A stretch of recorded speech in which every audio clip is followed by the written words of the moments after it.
By 1908, the West that birthed the Vanderlinde Gang is almost gone. The railroads have carved through the plains, telegraph wires hang over the dust, and the last wild corners of the frontier are being fenced off, surveyed, and sold. The world was changing. The old ways were dying. What remains of the gang now drifts through that new world as ghosts, their names reduced to fading wanted posters.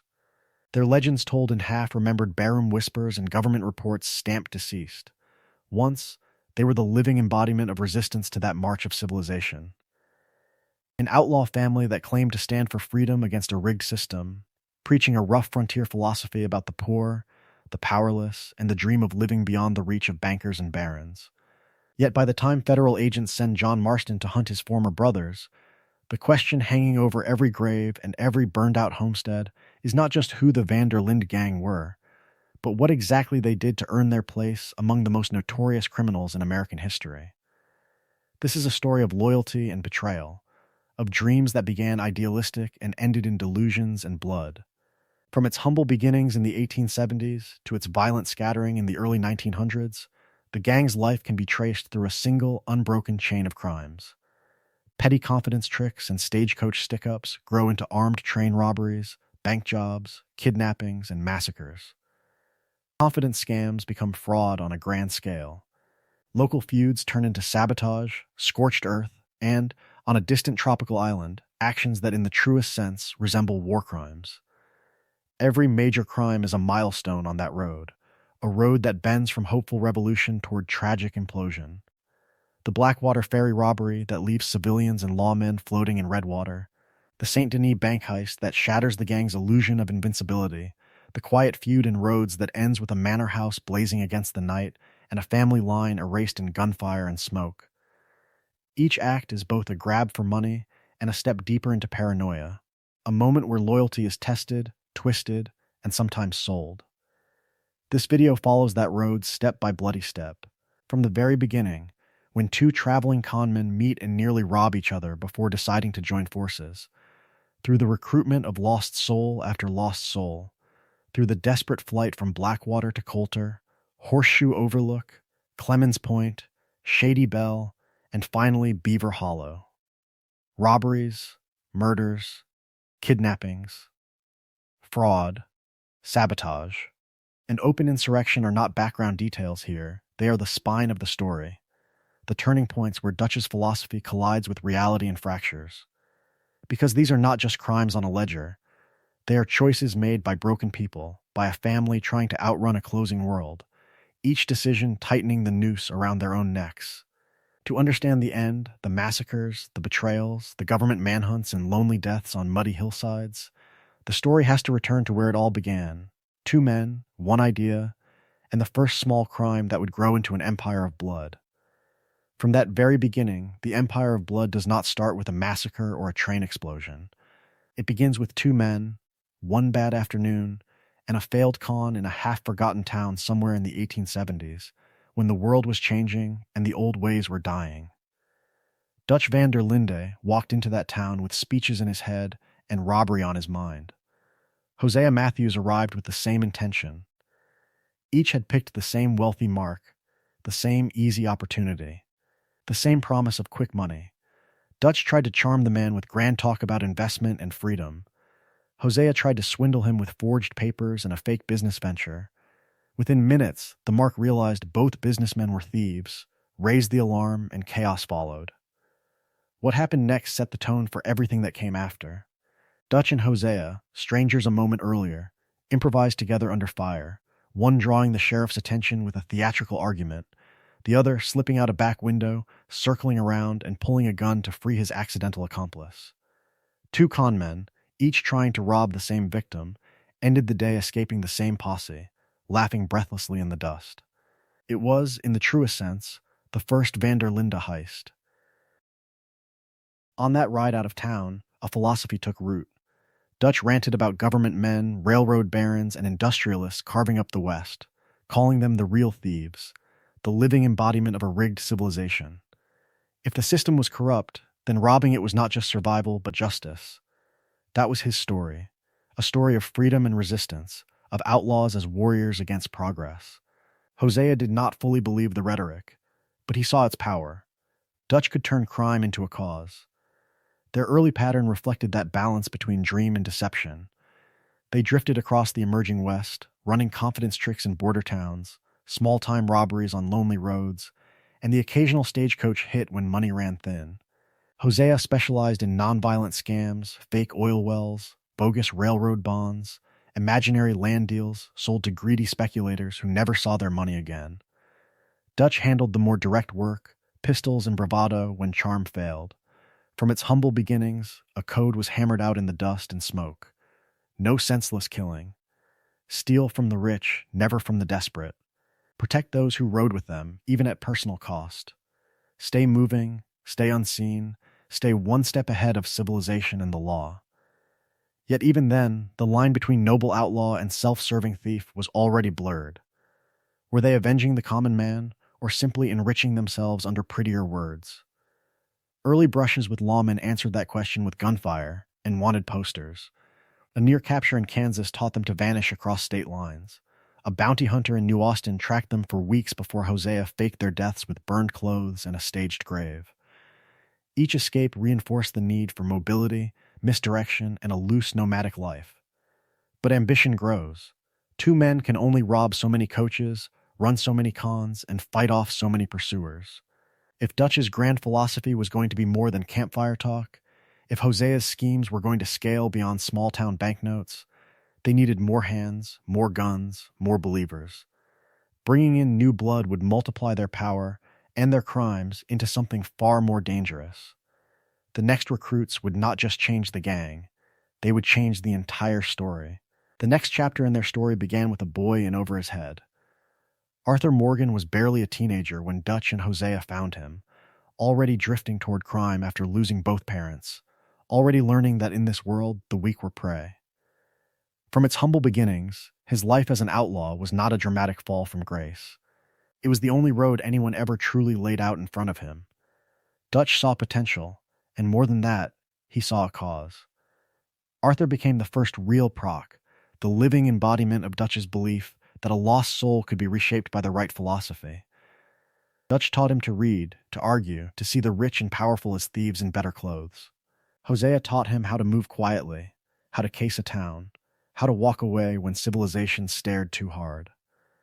The crimes came early and often. Arthur rustled cattle from ranchers who could not afford to lose them, robbed lonely homesteads on cold nights, and knocked on doors to collect debts that could never truly be repaid. When a job needed muscle, a steady hand, and a gun that would not hesitate, Arthur went. Barns were emptied, safes were cracked, and more than one debtor found a broken jaw on the ground beside a bloodied ledger. He was not alone for long. John Marston arrived as another stray, abandoned in his own childhood, angry at the world and desperate for a place to belong. Dutch folded him into the camp with the same grand speeches about freedom and family, promising that together they were building something better than the cold institutions that had failed them both. Arthur was the older brother with the scars. John was the eager young gun, chasing legends he barely understood. As the gang coalesced, their pattern of crime widened. Small-town banks discovered their vaults mysteriously lighter after market days. Isolated train cars were hit in remote stretches, where telegraph wires ran thin and help was hours away. General stores were held at gunpoint just before closing, and highway robberies targeted stagecoaches whose curtains and jewelry screamed old money. It was a story of freedom and defiance on the surface, of plain robbery underneath. Dutch framed each score as a necessary step toward a better world for his people. They were not stealing, he insisted. They were reclaiming. Around the campfire, these robberies became parables. The greedy banker humbled, the arrogant railroad man proven mortal. The fact that terrified tellers, clerks, and passengers went home shaken, or did not go home at all, was smoothed over in the retelling. The first cracks in this code appeared quietly. A guard shot because he reached for a pocket watch, not a pistol. A farmer's wife caught in the crossfire when Bill Williamson's temper ran hot during a homestead raid. A store clerk beaten senseless long after he had opened the till. Each time, Dutch explained it away as tragic but necessary. The price of resistance in a world that refused to listen. Other names joined the roll, each bringing a new edge to the gang's growing rap sheet. Bill, a former soldier with more rage than discipline. excelled at brute force robberies where doors were blown off hinges and witnesses were left in the dirt. Javier Escuella, a charismatic gunman with ties across the border, opened routes for cross-border smuggling, ferrying weapons and contraband through the cracks between nations. With every new recruit, the range of crimes expanded, from quiet cons to loud, violent statements. The world was changing, and the old ways were dying, but the Vanderlinde Gang mistook escalation for adaptation. As their numbers grew, so did their confidence, and with confidence came ambition. Bigger banks entered their sights, whole trains rather than single cars, targets that would not just anger local sheriffs, but draw the attention of private detectives with federal backing. The Pinkertons were watching the horizon, and soon, the gang's search for legendary scores would give those men all the excuse they needed to come hunting. Ambition needed a story to justify it, and Dutch already had one prepared. From the very beginning, he preached that the Vanderlinde Gang was not a pack of common thieves, but rebels against a rigged civilization, the living embodiment of resistance in a world that had sold its soul to banks and railroads. In Dutch's philosophy, the world was changing, and not for the better. The old ways were dying, crushed under steel tracks and ledgers, and so their crimes became, in his words, a form of protest. Steal from the railroads because they were choking the West to death. Rob the banks because they funded dispossession and land grabs. Target the rich landowners and businessmen who fenced off open range and called it progress. Leave the poor alone when possible. Help them when convenient. That was the creed, repeated around campfires until it sounded, in the truest sense, almost noble. This code shaped their early target list. A train carrying government bonds through the heartlands was not just a payday, but an attack on federal power. A bank that financed ruthless ranchers or speculators became fair game, its vaults framed as trophies in a private war against civilization. Stagecoaches owned by exploitative companies, the kind that underpaid drivers and overcharged settlers, were marked for robbery while smaller outfits were quietly waved past at gunpoint. On the surface, it was a story of principle, careful targets, chosen enemies, a line between outlaw and predator. There were, undeniably, crimes that fit the idealistic script. Dutch and Hosea sabotaging a train laden with bonds, derailing not just cargo but government confidence. The gang emptying a bank whose loans had helped force families off their land, then vanishing before the law could answer. A stagecoach job where the coach belonged to a hated company, the driver left alive with a few dollars and a warning rather than a bullet. In moments like these, Dutch's rhetoric and reality almost touched. But only almost. Because every robbery still meant hostages at gunpoint, guards staring down barrels, passengers pressed into the floorboards and praying. Even when the gang tried to avoid bloodshed, fear was their currency. Guards died when hands shook or tempers flared. Bystanders were traumatized. Ranch hands and clerks carried scars long after the gang rode off, whether Dutch cared to admit it or not. Was that rebellion, or just robbery dressed in finer words? Hosea often tried to drag them back toward the quieter crimes. Cons, frauds, fake bonds sold to greedy investors, elaborate schemes that traded bullets for signatures. He understood that survival meant subtlety. Yet younger guns such as Bill, and later Micah, had little patience for restraint. To them, violence solved problems faster than a silver tongue. Their presence pushed the gang's center of gravity away from swindle and toward slaughter. Caught between these poles stood Arthur. From its humble beginnings, he had internalized Dutch's code, believed that their family rode for freedom against a corrupt order. Yet his own hands were stained with murders, beatings, and brutal intimidation carried out in the gang's name. Every time he collected debts from desperate farmers or broke a jaw in Valentine, the gap widened between what Dutch said a job meant and what it actually did to the people on the other end of the gun. In truth, every crime the gang committed existed on two layers. On the surface, Dutch spun it as a blow against oppression, another chapter in an epic struggle between freedom and civilization. Underneath, it was terror, loss, and broken lives left behind on muddy roads and blood-stained floors. Those contradictions planted quiet seeds of doubt in Arthur and others, seeds that would grow as the pressure mounted and the noose tightened, because as the law closed in and the dreams shrank, Dutch's lofty ideals would not fade, they would harden, twisted into excuses for ever more brutal acts, until any remaining moral line was not just blurred, but erased entirely. Those lines did not vanish in a day. They were worn down, chipped away, Every time Dutch pointed toward the horizon and promised that one more job would buy their freedom. And in those years, nothing embodied that promise more than a train. From its humble beginnings as a loose band of conmen and rustlers, the Vanderlinde Gang learned very quickly that trains were the moving vaults of a changing world. Out in the empty stretches between towns, iron tracks carried concentrated wealth through near lawless country, strong boxes of company scrip, payroll for rail workers and miners, trunks belonging to bankers, politicians, and railroad men. Security was thin where the rails cut across wilderness, and the symbolism was irresistible. To hit a train was to strike at the iron arteries of industrial America. To wound the living embodiment of the new civilization that Dutch claimed was strangling the frontier. A typical early job began long before any whistle blew. Scouts rode the line for days, counting miles between water towers, watching where the land dipped into gullies or rose into tight curves that would slow a locomotive. At a chosen bend, they dragged logs onto the tracks or loosened a section of rail, just enough to force the engineer to brake hard. The gang waited in the dark, faces rapt, guns ready. When the train shrieked to a halt, riders closed in, firing warning shots, swarming the engine and baggage cars while others pushed through the passenger coaches, separating the well-dressed from the poor with a few quick glances and the barrel of a revolver. What followed was never just simple theft.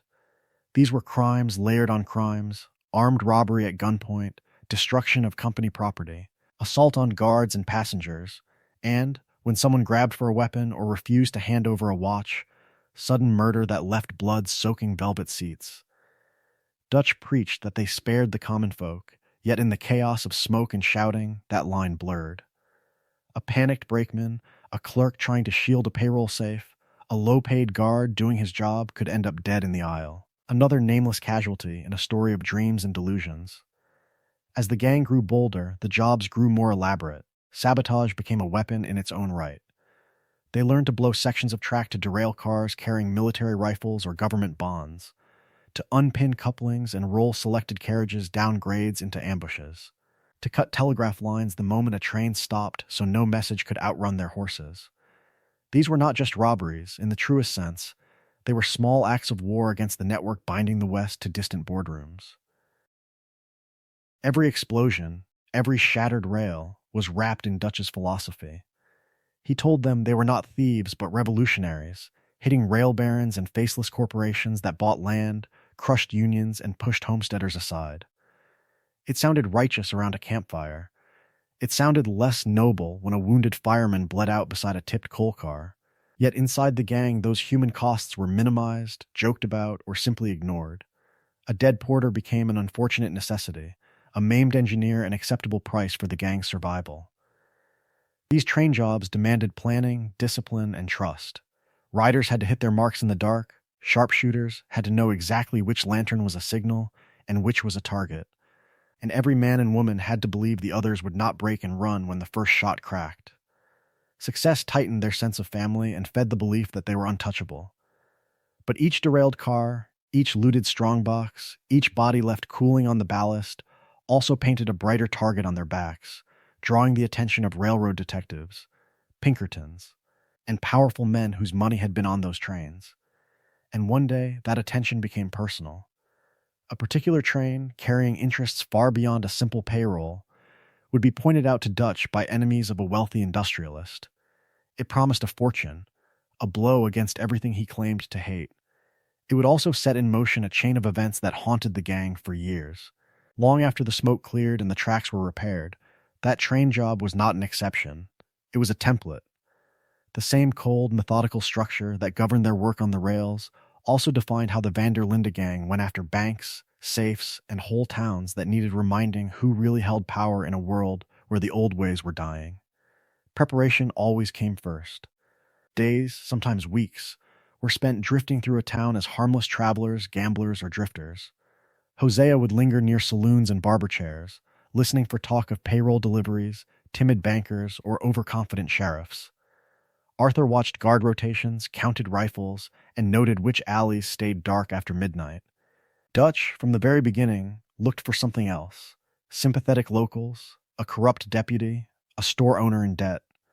A story of freedom and easy money sold to one desperate man could open more doors than dynamite ever could.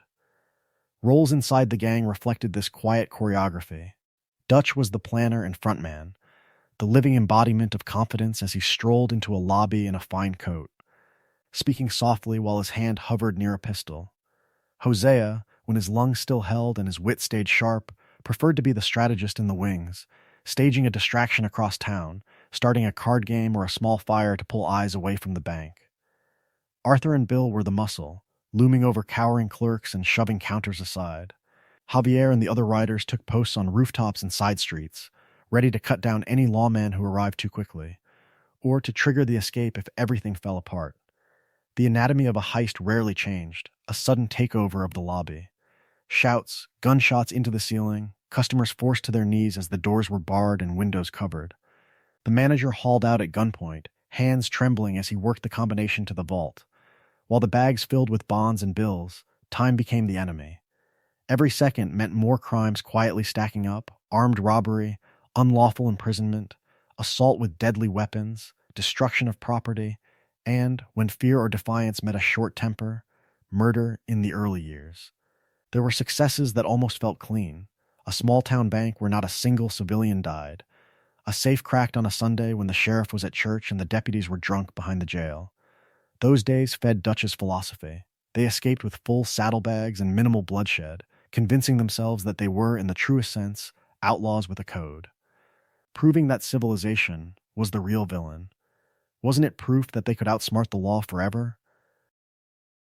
But the world was changing, and the pattern began to fray. Misjudged response times turned tight jobs into street battles: a single clerk with a hidden revolver, a deputy who refused to stand down, or a panicked gang member firing too soon turned quick robberies into massacres. Each dead lawman meant harsher charges. Each dead civilian meant posters with higher numbers and angrier headlines. With every major heist, their bounty swelled beyond local sheriffs and county posses. Pinkerton agents started appearing in the aftermath, measuring blast marks, interviewing survivors, building a dossier not on an incident, but on a philosophy. These were no longer isolated crimes. They were a campaign against order itself. And in time, all that planning, all that arrogance, would converge on one town in particular: a ferry, a bank, and a harbor called Blackwater, where one job would go so catastrophically wrong that it would define the rest of the gang's short, bloody life, and turn their story of freedom into a prophecy of collapse. But the Blackwater disaster was only the loudest echo of a habit the gang had been cultivating for years, turning living, breathing people into tools. Before the ferry, before the headlines, there was already a quiet catalog of kidnappings, hostages, and human bargaining chips trailing in their wake. From its humble beginnings, the Vanderlinde Gang claimed to be robbers, not butchers, thieves with a philosophy rather than killers without restraint. Yet their crimes of the heart, crimes against the simple right to feel safe in one's own town, told a different story. On one end of the spectrum were temporary hostages, grabbed in the chaos of a bank job or train robbery, held for minutes or hours. On the other were targeted abductions. Forced escorts and bound captives marched from place to place, the living embodiment of the gang's willingness to use fear as currency. Inside banks and express offices, the methods became routine. Clerks and customers were shoved to the floor, lined up in front of windows as breathing sandbags, or marched into the street at gunpoint so lawmen would hesitate to fire. In Valentine, Rhodes, and Annisburg, men and women were tied up in back rooms while safes were drilled and registers emptied, their muffled pleas competing with the scrape of metal and the barked orders of outlaws who insisted this was all in the name of freedom. Was it still rebellion when a terrified storekeeper's child watched a revolver press against her father's skull? Unlike professional kidnappers, the gang rarely bothered with ransom notes or prolonged negotiations. Dutch was chasing grand gestures, not patient extortion. Yet every time a civilian was dragged along a shield, every time a coach driver was forced to sit upright under threat of execution, the crime was no less grave. These were abductions in the truest sense, moments where a life became a bargaining chip on a table piled with cash and cartridges. Sometimes, the gamble failed. There were raids where deputies opened fire through those same windows, where a hostage took a bullet meant for Bill or Javier and bled out on the floorboards. There were street standoffs that ended with a panicked lawman shooting through a human shield. Each time, Dutch's answer was the same: blame the badge. In his mind, the law had pulled the trigger, civilization had killed its own, and the gang walked away morally clean. To Arthur and Hosea, that logic felt thinner every year. Darker habits grew in the shadows of these set pieces. Informants were dragged into barns and roughed up until teeth broke and stories changed. The families of potential witnesses were threatened in low, calm voices that made the menace worse. Entire towns lived with the knowledge that the gang might return at any time, that a normal day could, without warning, become a hostage scene. The world was changing, the old ways were dying, but this was no noble resistance. This was terror. Even within the gang there were lines. Hosea, who had built a life on clever words and quiet cons, disliked seeing children screamed at and mothers shoved to the ground. Arthur, already wrestling with his own lost soul and Dutch's delusions, grew increasingly uneasy when Micah or Bill laughed through a hostage's sobs. To them, fear was just another tool, no different from dynamite or a fast horse. To Arthur, it felt like betrayal of everything Dutch claimed they stood for. Over time, these patterns reshaped the gang's reputation. They were no longer known simply as clever thieves who robbed trains and banks with flair. They became a traveling omen, a story of chaos and potential slaughter that rode ahead of them into every settlement. When the name Vanderlinde was whispered in Rhodes or St. Denis, it no longer conjured images of daring robberies alone, but of families held at gunpoint and innocents caught in the crossfire. And in those more civilized places where money and power moved behind polished doors, the gang's habit of using people as leverage would only deepen. Entangled with feuding families and corrupt officials in Rhodes and St. Denis, their kidnappings would become more personal, more brutal, and far harder to dismiss as collateral damage in a dying frontier. In those places, the price of leverage was almost always blood. Murder was not an occasional side effect of the Vanderlinde way of life. It was a recurring line item in the ledger, written in gunpowder and fear. From its humble beginnings as a gang that claimed to rob the rich and corrupt, their path became a story of men who solved problems by making sure certain people never spoke again. From the very beginning of their 1899 flight, killing came in categories. There were the shootings that erupted during robberies, when a bank clerk reached for a hidden pistol or a train guard refused to drop his rifle. There were the ambushes of lawmen and bounty hunters, springing from tree lines and rocky outcrops, where the gang struck first rather than risk capture. There were the revenge killings, the quiet executions of suspected informants. And then there were the massacres, when rival outlaws or hostile posses were not just beaten, but erased. Arthur Morgan stood at the center of this violence. Dutch's right hand in the truest sense, Arthur was often the one chosen when someone had to be taken care of for the gang's survival. A foreman who knew too much about a train job, an O'Driscoll scout who had seen the camp, a traitor tied to a tree on a foggy night. Again and again, Arthur's revolver delivered the final word in Dutch's philosophy. The gang's dreams of freedom depended on a man who had become the living embodiment of necessary brutality. Around him, others built reputations on bloodshed. Bill Williamson, volatile and eager to prove himself, threw lead in almost every major gunfight, from Valentine's muddy streets to the ridgelines where posses rode in and never rode out. Javier Escuela, quick and precise, turned many of Dutch's half-planned stands into survivable battles, his rifle cutting down lawmen, bounty hunters, and rival gunmen who barely knew who they were facing. Their names spread through a world where the old ways were dying, whispered as warnings in saloons and marshals' offices. Even Hosea Matthews, who always preferred a swindle to a shootout, carried his share of ghosts. He argued for clean getaways and clever disguises, but when plans collapsed into chaos, he still drew his gun. A guard in a Blackwater alley, a deputy in some nameless town, a ranch hand who walked into the wrong barn, Hosea's bullets proved that no one in the gang's inner circle was innocent. Earlier, against rival outlaws and hostile posses, the gang's response could only be called annihilation. Burned-out camps where O'Driscolls once slept, lonely ridgelines littered with bodies after a failed pursuit, cabins turned into charnel houses when Dutch decided a message had to be sent. These were not duels. These were warnings. Over time, the psychological toll began to surface most clearly in Arthur. In his later reflections, every nameless death weighed heavier, each faceless deputy or rancher another crack in Dutch's idealistic mask. How many people had died for one man's philosophy? How many bad men had families waiting at home? And the worst was still ahead. The raid on Braithwaite Manor, the nightmare on Guarma, and the scorched earth brutality that followed would push the gang's violence beyond outlawry and into something closer to war crimes, where civilization itself seemed to burn alongside their last remaining illusions.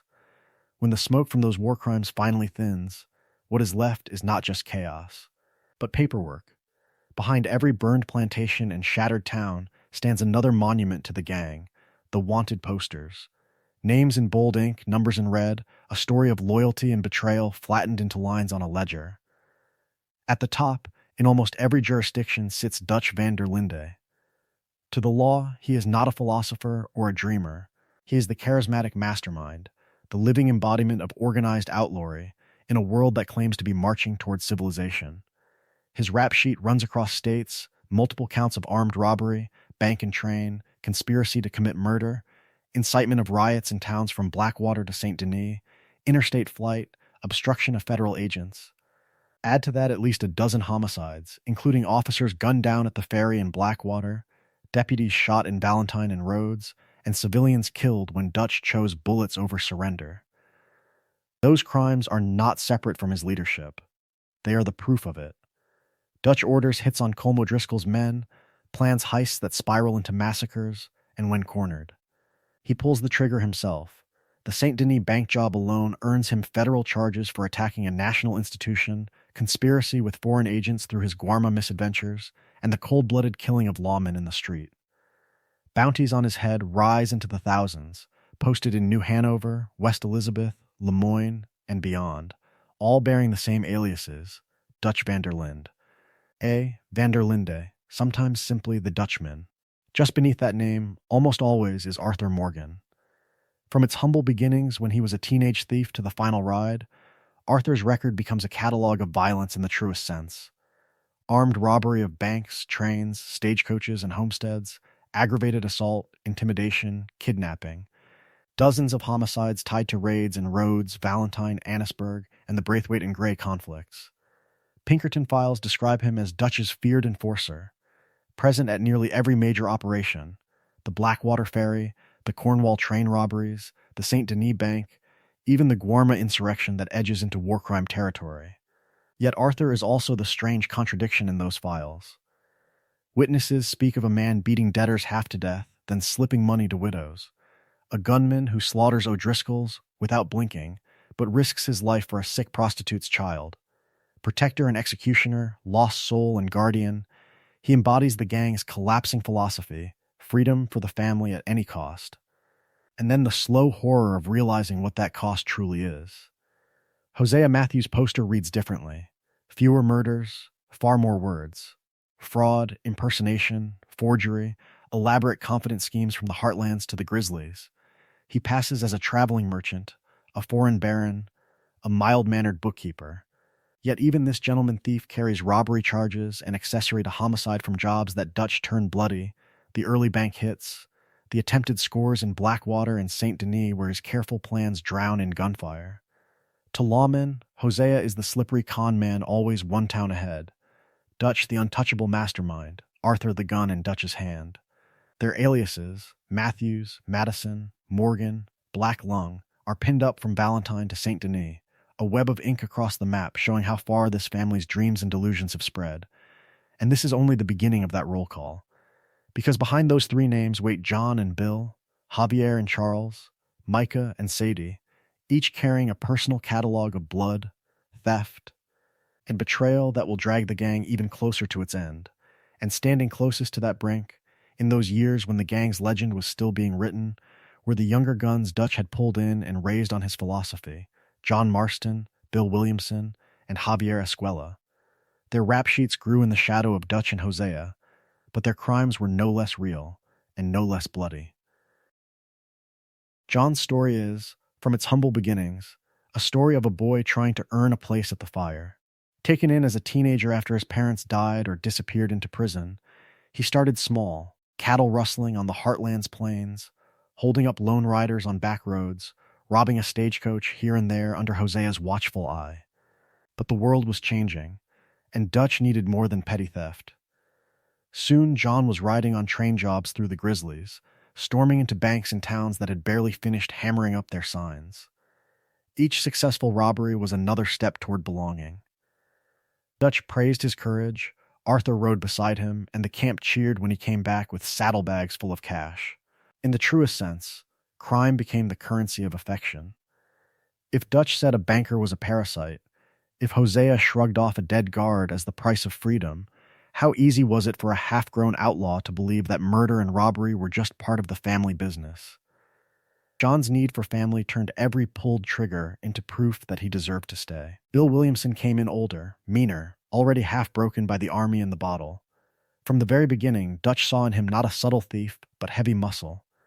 Bill's record quickly filled with violent robberies where shots were fired long before words were spoken, with assaults on lawmen who tried to put a badge between him and a saloon door, with drunken brawls that spilled into the street and ended in gunfire. When the gang needed a bank's guards terrified into submission, or a posse held off while the wagons rolled out, Bill was the one standing in the doorway, shotgun in hand. If John was the reliable gun, Bill was intimidation made flesh, the living embodiment of the threat behind Dutch's speeches. Yet that same violence planted the seeds of his later paranoia. Every beating, every corpse, was another reason for the world to come hunting him. Javier Escuella gave the gang something different: reach. A smuggler and gun runner who moved across the border with ease, he guided the gang through deserts and canyons, arranged contacts, and slipped weapons into the hands of revolutionaries in Mexico. Some of his crimes were robberies in the familiar mold, but others were politically charged ambushes and executions that blurred the line between banditry and insurgency. Was it freedom fighting, or just another way to get paid? Javier's skills made him the perfect scout and liaison in unfamiliar territory, yet they also ensured that when the gang finally collapsed, governments on both sides of the border knew his name. Bounties climbed for all three men, their faces posted from New Austin to Nuevo Paraíso, setting the stage for the government's later obsession with hunting them down. And the cost of all this? It lingers in the years after. John's desperate attempts to leave crime behind, Bill's unraveling mind on the Mexican frontier, Javier's flight and reinvention among new revolutionaries. Each carries the weight of what belonging once demanded. And if their crimes were born from a need for family, others in the gang would soon show what happened when robbery mixed with pure personal hatred, when Micah Bell and Sadie Adler turned gang business into vendetta and dragged the Vanderlinde name into even darker territory. Their vendettas were personal, but the consequences were national. As Micah and Sadie dragged the gang deeper into revenge, the law and the Pinkertons dragged their net tighter around the heartlands. The world was changing, and the Vanderlinde Gang's old tricks were no longer enough to keep them safe. After Valentine, after the escalating brawls, stagecoach robberies, and the lingering stink of the Blackwater Ferry, the heartlands became a cage. Bounties climbed, patrols thickened, and every train whistle sounded less like opportunity and more like a warning. Dutch read the pressure the way a gambler reads a table. To survive, the gang had to move, not just to another camp, but into a different world entirely. That world waited to the south, in the swamps and rotting plantations of Lemoyne. From its humble beginnings as a proud slave state to its bitter defeat in the Civil War, Lemoyne had never really healed. The old ways were dying, but they refused to lie down. Crumbling mansions sat beside sharecropper shacks, and the ghosts of a lost confederacy clung to every cypress tree. For an outlaw chasing freedom at the edge of civilization, it looked, at first glance, like fertile ground. Rhodes was the entry point. A quiet little town, or so it pretended to be, with polite greetings on the boardwalk and a sheriff who smiled too easily. Underneath, it was rotting. Corrupt lawmen skimmed off moonshine profits, raiders lurked in the woods, and two ancient families, the Grays and the Braithwaites, glared at each other across fields watered with generations of blood. Was this a town, or a powder keg waiting for a spark? The gang arrived at Clements Point and approached Rhodes the way they had approached Valentine and Strawberry, carefully, methodically, with charm as a weapon. Hosea and Dutch talked their way into parlors and offices. Arthur and the others worked the streets and back roads. Small-time jobs came first. A wagon quietly robbed on a back trail. A moonshine shipment liberated before it reached the competition. A forged document here, a rigged deal there, low-level fraud that left locals cursing each other instead of suspecting outside hands. Soon, the Vanderlinde Gang was playing both sides, helping the Greys with a problem one day, running interference for the Braithwaites the next, always careful to appear useful, never responsible. It was a story of manipulation and performance, of an outlaw family slipping into the cracks of a broken society.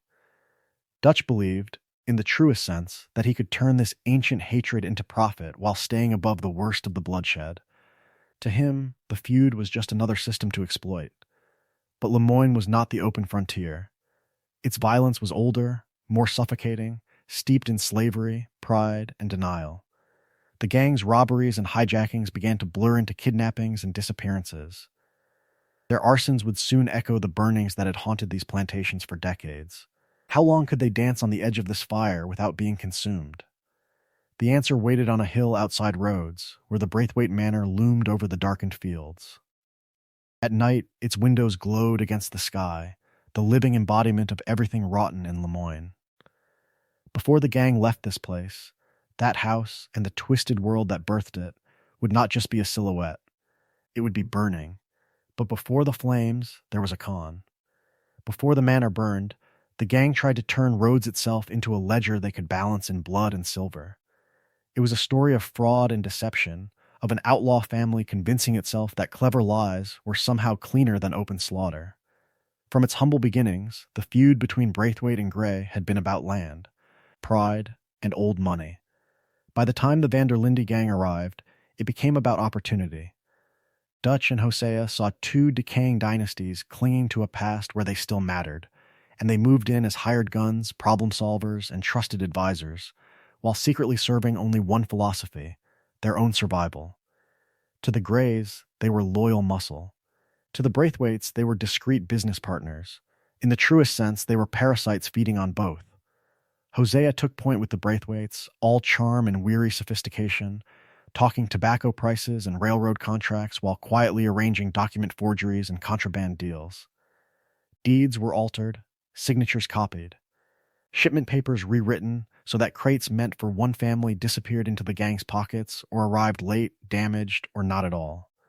Dutch, meanwhile, flattered the Greys, promising order in a town they no longer truly controlled, while manipulating deliveries, rerouting caravans, and sabotaging rival operations just enough to keep tensions simmering. Their cons grew bolder. The gang staged fake attacks on wagons and riders, making raids appear to be the work of the other family. A Grey shipment would vanish under cover of night, and Hosea would discover Braithwaite cartridges at the scene. A Braithwaite foreman would be roughed up by masked men, only for Dutch to arrive later with solemn warnings about Grey aggression. Each side received carefully curated truths and deliberate lies, selective information designed to inflame old wounds while giving the gang access to private estates, safes, and secrets. Arthur, Javier, Bill, and the others handled the dirty work that made those lies believable. They intimidated shopkeepers into cooking books, threatened clerks into misfiling records, and leaned on railroad men to look the other way as contraband flowed through roads. Informants who hesitated were dragged into alleys and persuaded with fists and pistol whips. Under the cover of the feud, the gang conducted quiet robberies of payrolls and strongboxes, crimes written off as just another skirmish in a dying aristocracy's private war. On the surface, it was almost elegant. Non-lethal crimes, forged papers, shifted crates, sabotaged deals, no massacres, no open battle. Yet every forgery, every staged attack, every whispered rumor was another spark in a field already soaked with oil. The gang told itself a comforting story, that these people were corrupt relics of a world that was changing, that exploiting them was a victimless act in a civilization built on exploitation. But the old ways were dying, and the gang was not easing them out. It was pushing them off a cliff. This was their delusion, that they could control chaos, profit from it, then walk away untouched. Each theft made retaliation more certain. Each lie made trust impossible. And soon, the careful game of deception would shatter. It would take only one kidnapping, one final betrayal on a quiet day in Rhodes, to turn forged papers and staged ambushes into open war. That kidnapping shatters the illusion. It turns a controlled con into a declaration of war. On a quiet day in Rhodes, while the gang basks in the success of their staged feud. The Braithwaites make their move. Jack Marston, John and Abigail's little boy, is taken from camp under the pretense of a harmless outing. No ransom note, no demand, no pretense of business, just absence. In a world where men are shot over banknotes and cattle, stealing a child is something else entirely. It is, in the truest sense, a violation of the gang's one sacred boundary: family. From the very beginning, Dutch has sold his philosophy as a story of freedom and loyalty, of an outlaw family standing together against a corrupt civilization. Now that story is tested. John is frantic, torn between guilt over his past neglect and raw terror for his son. Abigail is inconsolable. Arthur, who has watched Jack grow around the campfire, feels the loss like a personal wound. And Dutch, who has always spoken of protecting the young, takes it as a personal insult to his authority, his code, his pride. When they learn Jack has been handed to an unknown buyer in St. Denis, the Braithwaites move from rival aristocrats to mortal enemies. The response is not a negotiation. It is an army on horseback. Under cover of night, torches flaring and rifles loaded, the Vanderlinde Gang rides on Braithwaite Manor. This is not a stealthy rescue. It is a punitive expedition. A plantation house becomes a battlefield. The crimes stack up quickly. Every Braithwaite man who stands with a gun is cut down in the front yard, on the steps, in the halls. Servants and surviving family members are terrorized as doors are kicked in and rooms are cleared. Dutch's people shoot their way through a civilian estate, not a fort. When the shooting is done, they do not simply leave. They put the manor to the torch, turning generations of wealth, records, and property into a roaring inferno. Arson, mass murder, destruction of property on a scale the gang has never attempted before, all justified, in the moment, as the price of touching a child. Yet the bitter irony is unavoidable. Jack is not there. The house burns, Catherine Braithwaite staggers out mad with grief, and the gang learns their enemy has already sold the boy on. From its humble beginnings as a rescue, the raid has become something darker, a living embodiment of Dutch's shift from targeted rebellion to scorched earth vengeance. The world was changing, and the old ways were dying, but Dutch answers that change with fire. In that blaze, the gang crosses a threshold, embracing large-scale, quasi-military violence against a domestic target. What is the difference between this and open warfare? What line remains when an outlaw band rides down on a manor house as though it were an enemy garrison? The aftermath is pure ash. The Braithwaites are ruined, but not erased. Local law and the Pinkertons take note of the charred estate and the trail of bodies. The gang has Jack still missing, more enemies than ever, and a reputation now stained with an atrocity that goes far beyond robbery. And once that door to open war has been kicked in, it does not easily close. The taste of torches and gunfire, of punitive raids and burned estates, will follow Dutch across the ocean, to a far-off island where the gang's violence will cease to be metaphor, and become, quite literally, an outlaw's private war. That war does not end on Guarma, it simply changes address. When the survivors of the Braithwaite Inferno and the island catastrophe finally stagger back to the mainland, they do not return to the familiar backroads of the frontier. They wash up, exhausted and diminished, on the edge of a different world entirely, St. Denis. Smokestacks instead of pines, cobblestones instead of mud, electric lights burning where campfires once flickered. The old ways were dying, and the gang steps straight into the city that is the living embodiment of that fact. St. Denis is a story of progress and control, of freedom advertised and freedom denied. Factories roar through the night, rail yards clatter with incoming freight, and the docks heave with steamers from across the globe. Streetcars rattle past polished storefronts and crowded tenements, while the Lemoyne National Bank and the mayor's mansion loom over it all, monuments to money and power. From its humble beginnings robbing coaches on lonely roads, the Vanderlinde Gang now stands beneath gas lamps and telegraph wires, staring up at the heart of modern finance and state authority. At first, they adapt the only way they know how, by shrinking. No more open-range ambushes or torchlit raids on plantations. Instead, the crimes become tighter, quicker, threaded through the city's arteries. Javier and Bill shake down gamblers in back rooms. Charles and Arthur lift crates from the docks, turning misrouted cargo into quick cash. Tilly and Mary Beth work the crowds with pickpocketing rings that turn bustling boulevards into hunting grounds. In place of derailed trains and dynamite, there are warehouse break-ins, stolen shipments redirected before anyone notices, and quiet nights slipping in and out of bonded storerooms.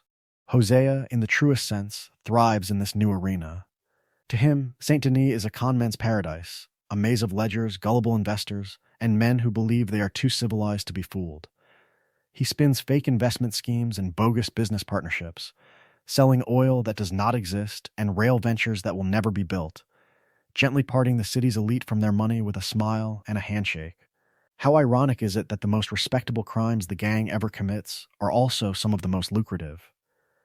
Arthur, by contrast, feels only unease. The alleys are too narrow, the eyes too many, the law too close. Every corner might hide a Pinkerton, every doorway an informant. The city makes him feel less an outlaw and more a trapped animal, circling the same blocks while civilization closes in. Dutch sees something else. To him, Saint Denis is not a cage but an opportunity, proof that his philosophy has always been right. If this city runs on money and fear, why not strike at the source? His gaze settles on the Lemoyne National Bank, that stone fortress of ledgers and vaults, and he begins to speak, again and again, of one last big score. One job to buy their freedom, one grand gesture to prove that an idealistic outlaw family can still outwit an entire system. In that obsession lies the turning point. From the very beginning, the gang robbed symbols of authority at the edges of civilization. Now Dutch aims directly at its beating heart. The Saint Denis bank job will not just be another heist. It will be the crime that exposes how little control they truly have, and how far Dutch is willing to go once that illusion shatters. So the gang prepares to strike at the heart of civilization, and for once, Dutch tries to make the chaos look meticulous. Before a single shot is fired in the Lemoyne National Bank, there is a slow, methodical crime in progress: information theft. Hosea and Arthur walk Saint Denis in the daylight, dressed as respectable men, counting guards, noting patrol routes, tracing where the armored wagons roll and when the tellers change shifts. They study the building as if it were a living organism. Entrances and exits, blind corners and vantage points, the rhythm of the street outside. Charles moves through the alleys and markets, charting side streets and choke points. Others pay visits to the docks and the riverfront, mapping potential escape routes through the city's tangled veins. Even the sewers are considered, those damp tunnels beneath the polished boulevards, a reminder that this glittering world runs on filth and fear. But knowledge has a price. To get floor plans and vault details, the gang leans on Saint Denis' shadow government, corrupt clerks, bribed guards, and businessmen who smile in public while laundering outlaw money in private. Small robberies are staged to look random, covering up targeted thefts of ledgers and correspondence. A jeweler who once cheated a customer suddenly finds his accounts missing.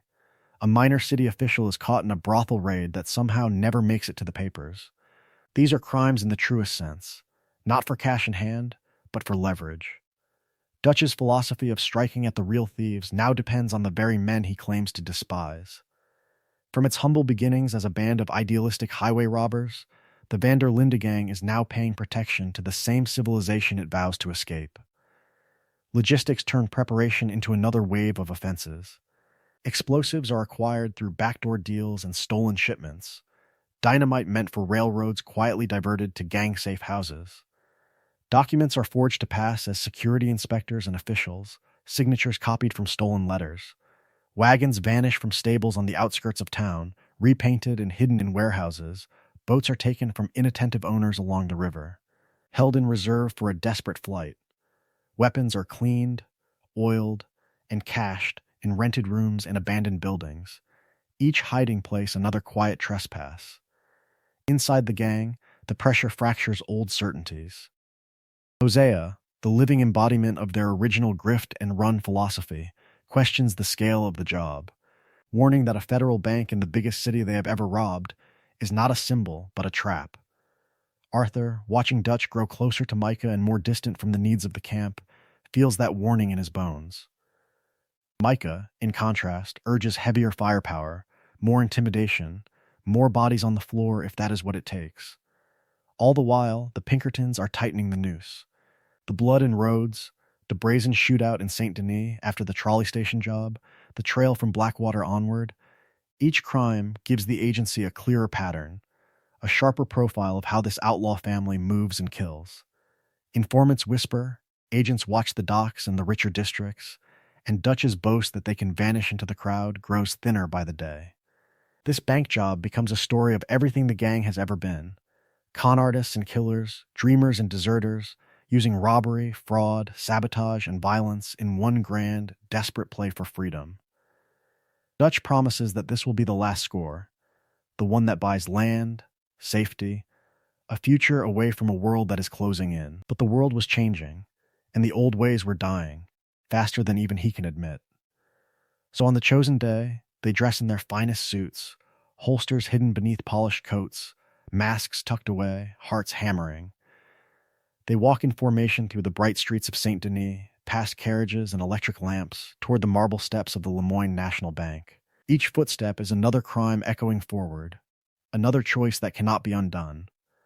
The doors loom ahead, heavy and ornate. They reach for the handles. Once those doors swing open, nothing about this gang, this philosophy, or this family will ever be the same again. Before marble columns and electric lamps, there was mud. Before St. Denis and federal banks, there was Valentine, a muddy little cattle town that was supposed to be the gang's quiet reset.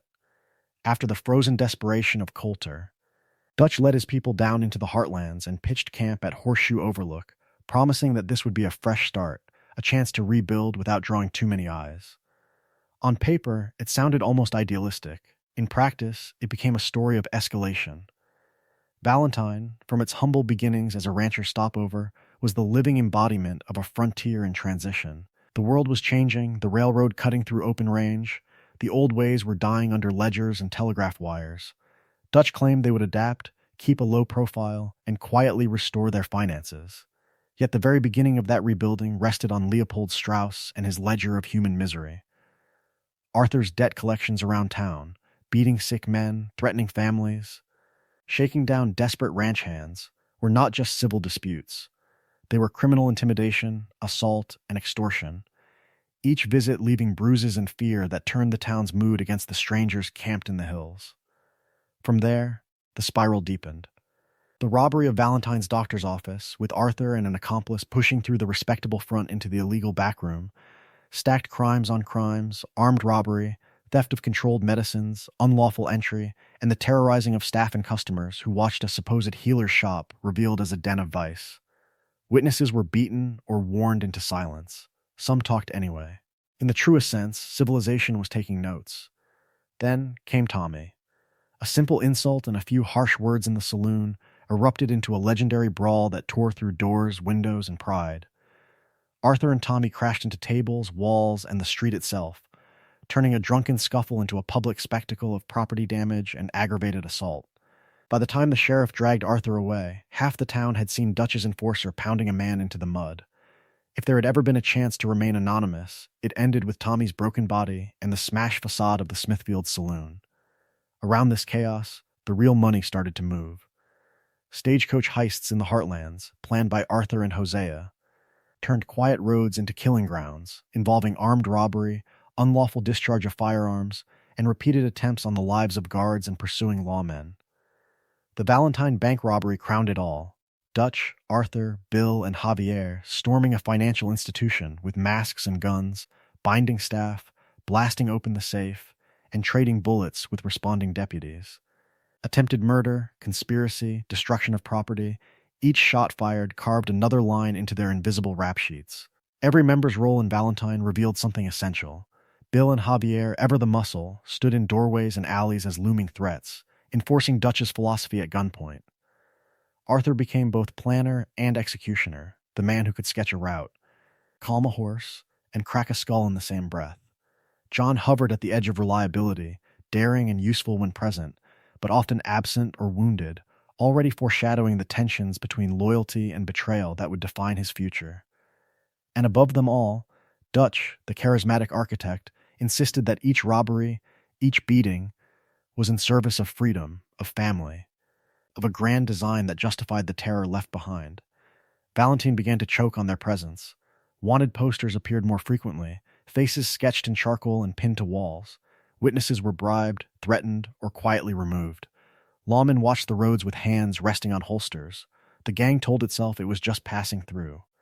Yet the pattern was unmistakable. Wherever they settled, crime followed, and whatever dreams they spoke of left towns poorer, bloodier, and more afraid. In the end, Valentine was meant to be a pause between disasters. Instead, it became rehearsal, a small town turned upside down, a test run for the chaos that would ripple outward to Rhodes, Saint Denis, and far beyond.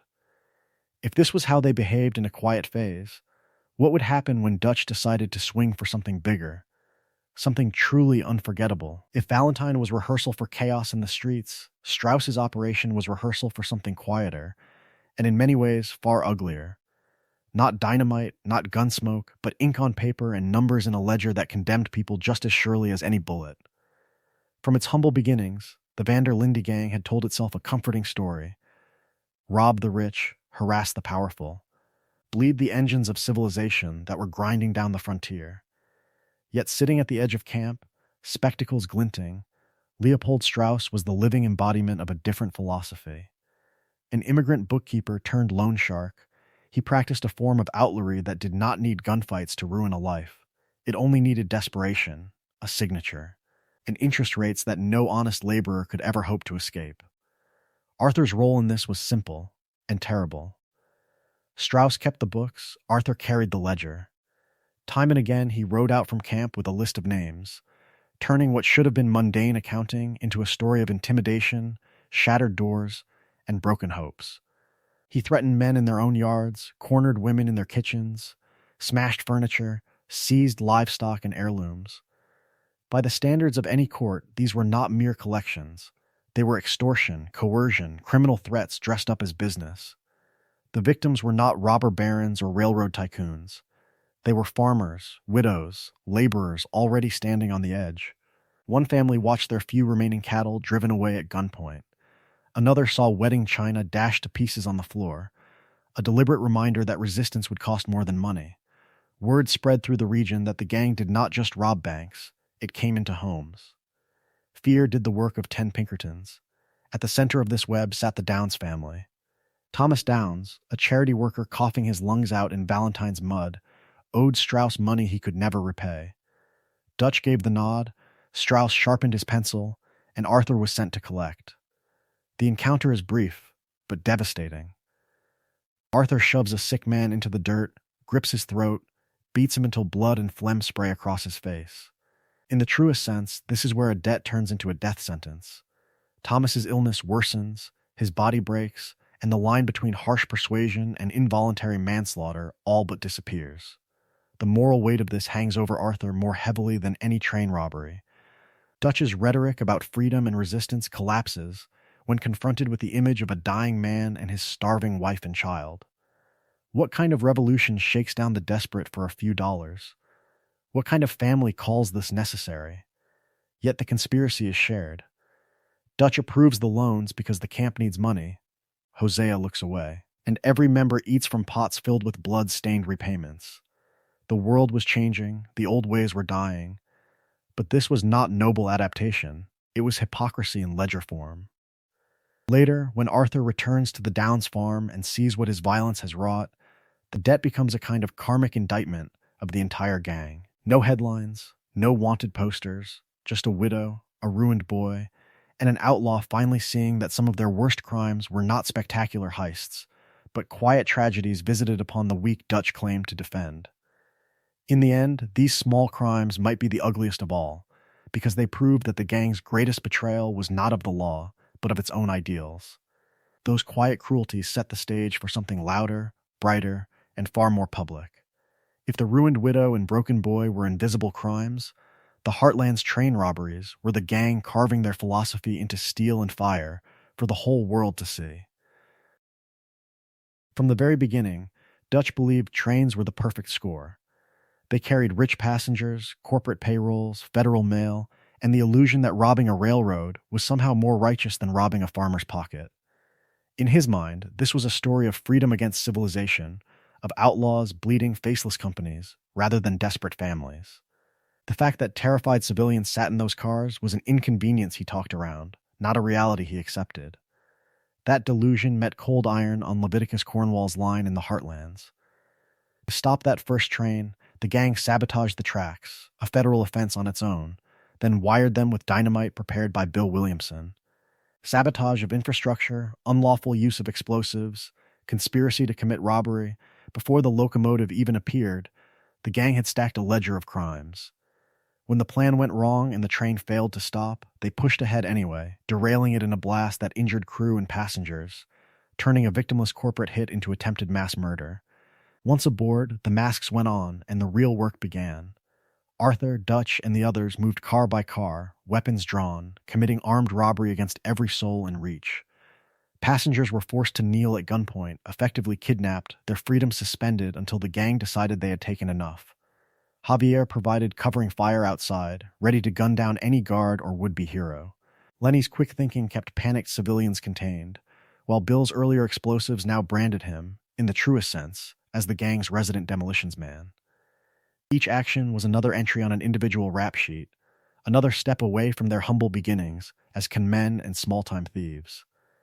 But the real crime was the target. Attacking a magnate like Leviticus Cornwall carried legal and political weight far beyond the cash in the safe.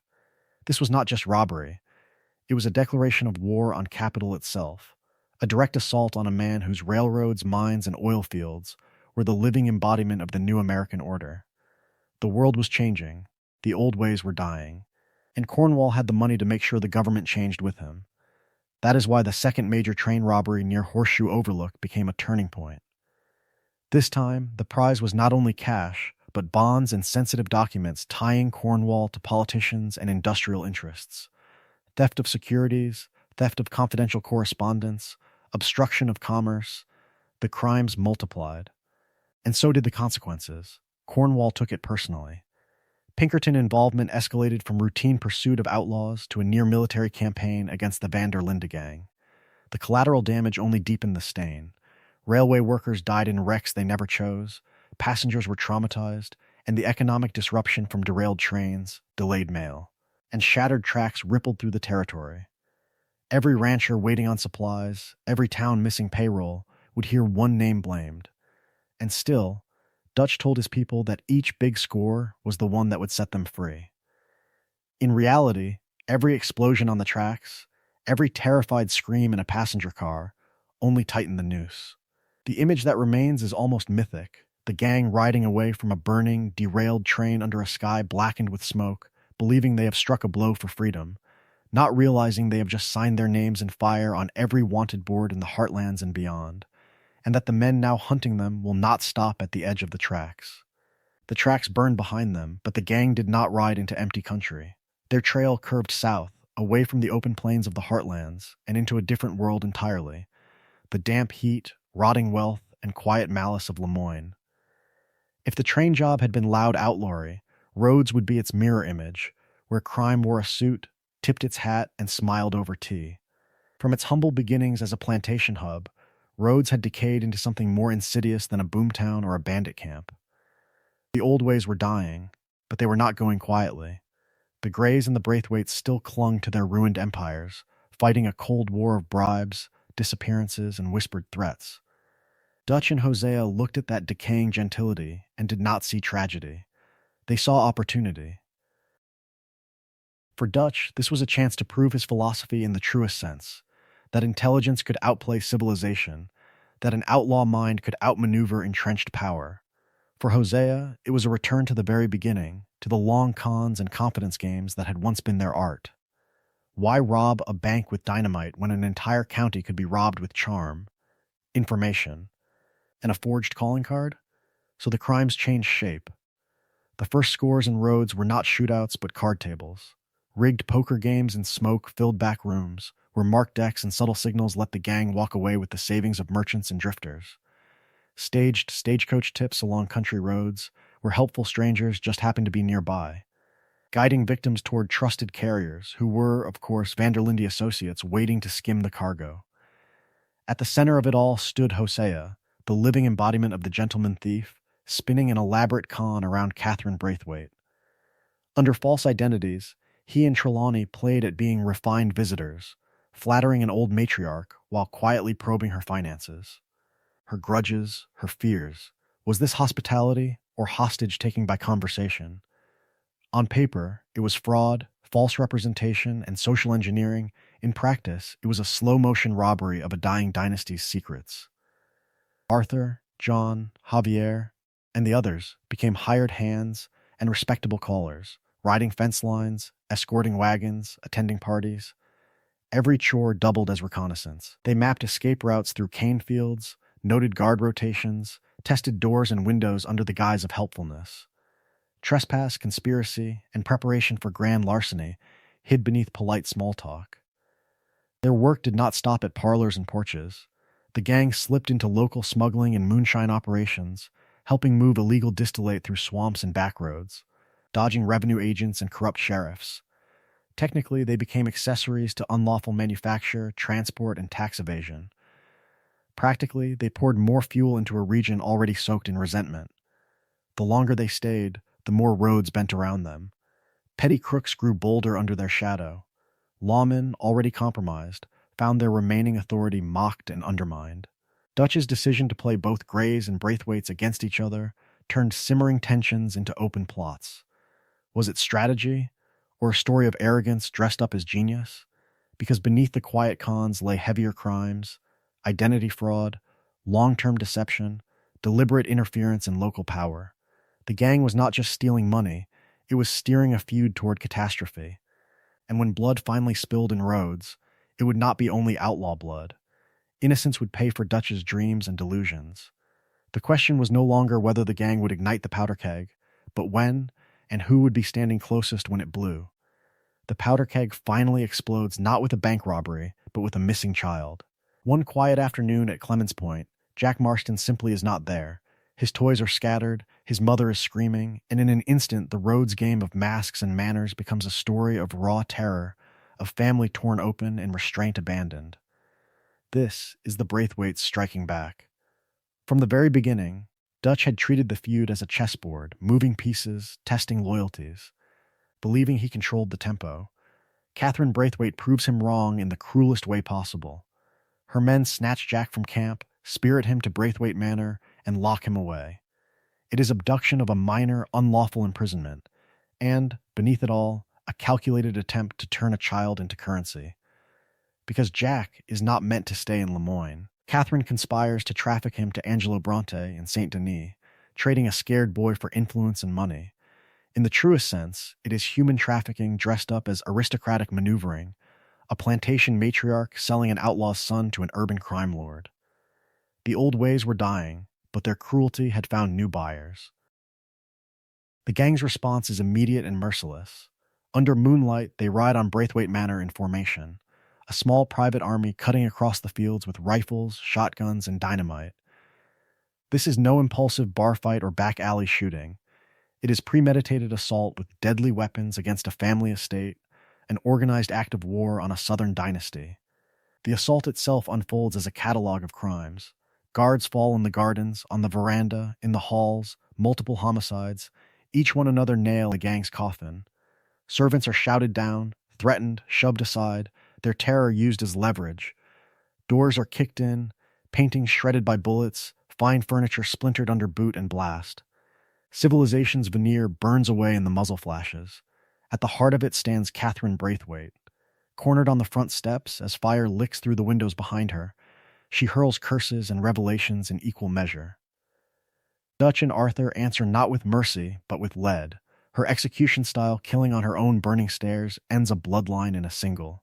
Brutal image, the living embodiment of a dying plantation world collapsing into ash. Then, the arson becomes the point. The gang does not merely kill. They set Braithwaite Manor ablaze, turning a proud house into a funeral pyre. Flames roar through the roof, smoke billows into the night, and anyone still trapped inside, combatant or not, is left to burn.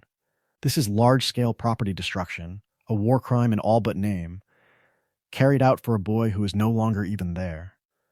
For John and Abigail, the emotional stakes are almost unbearable.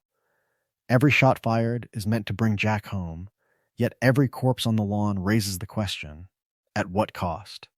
The rescue attempt that began as a desperate act of parental loyalty becomes a massacre that stains the entire gang.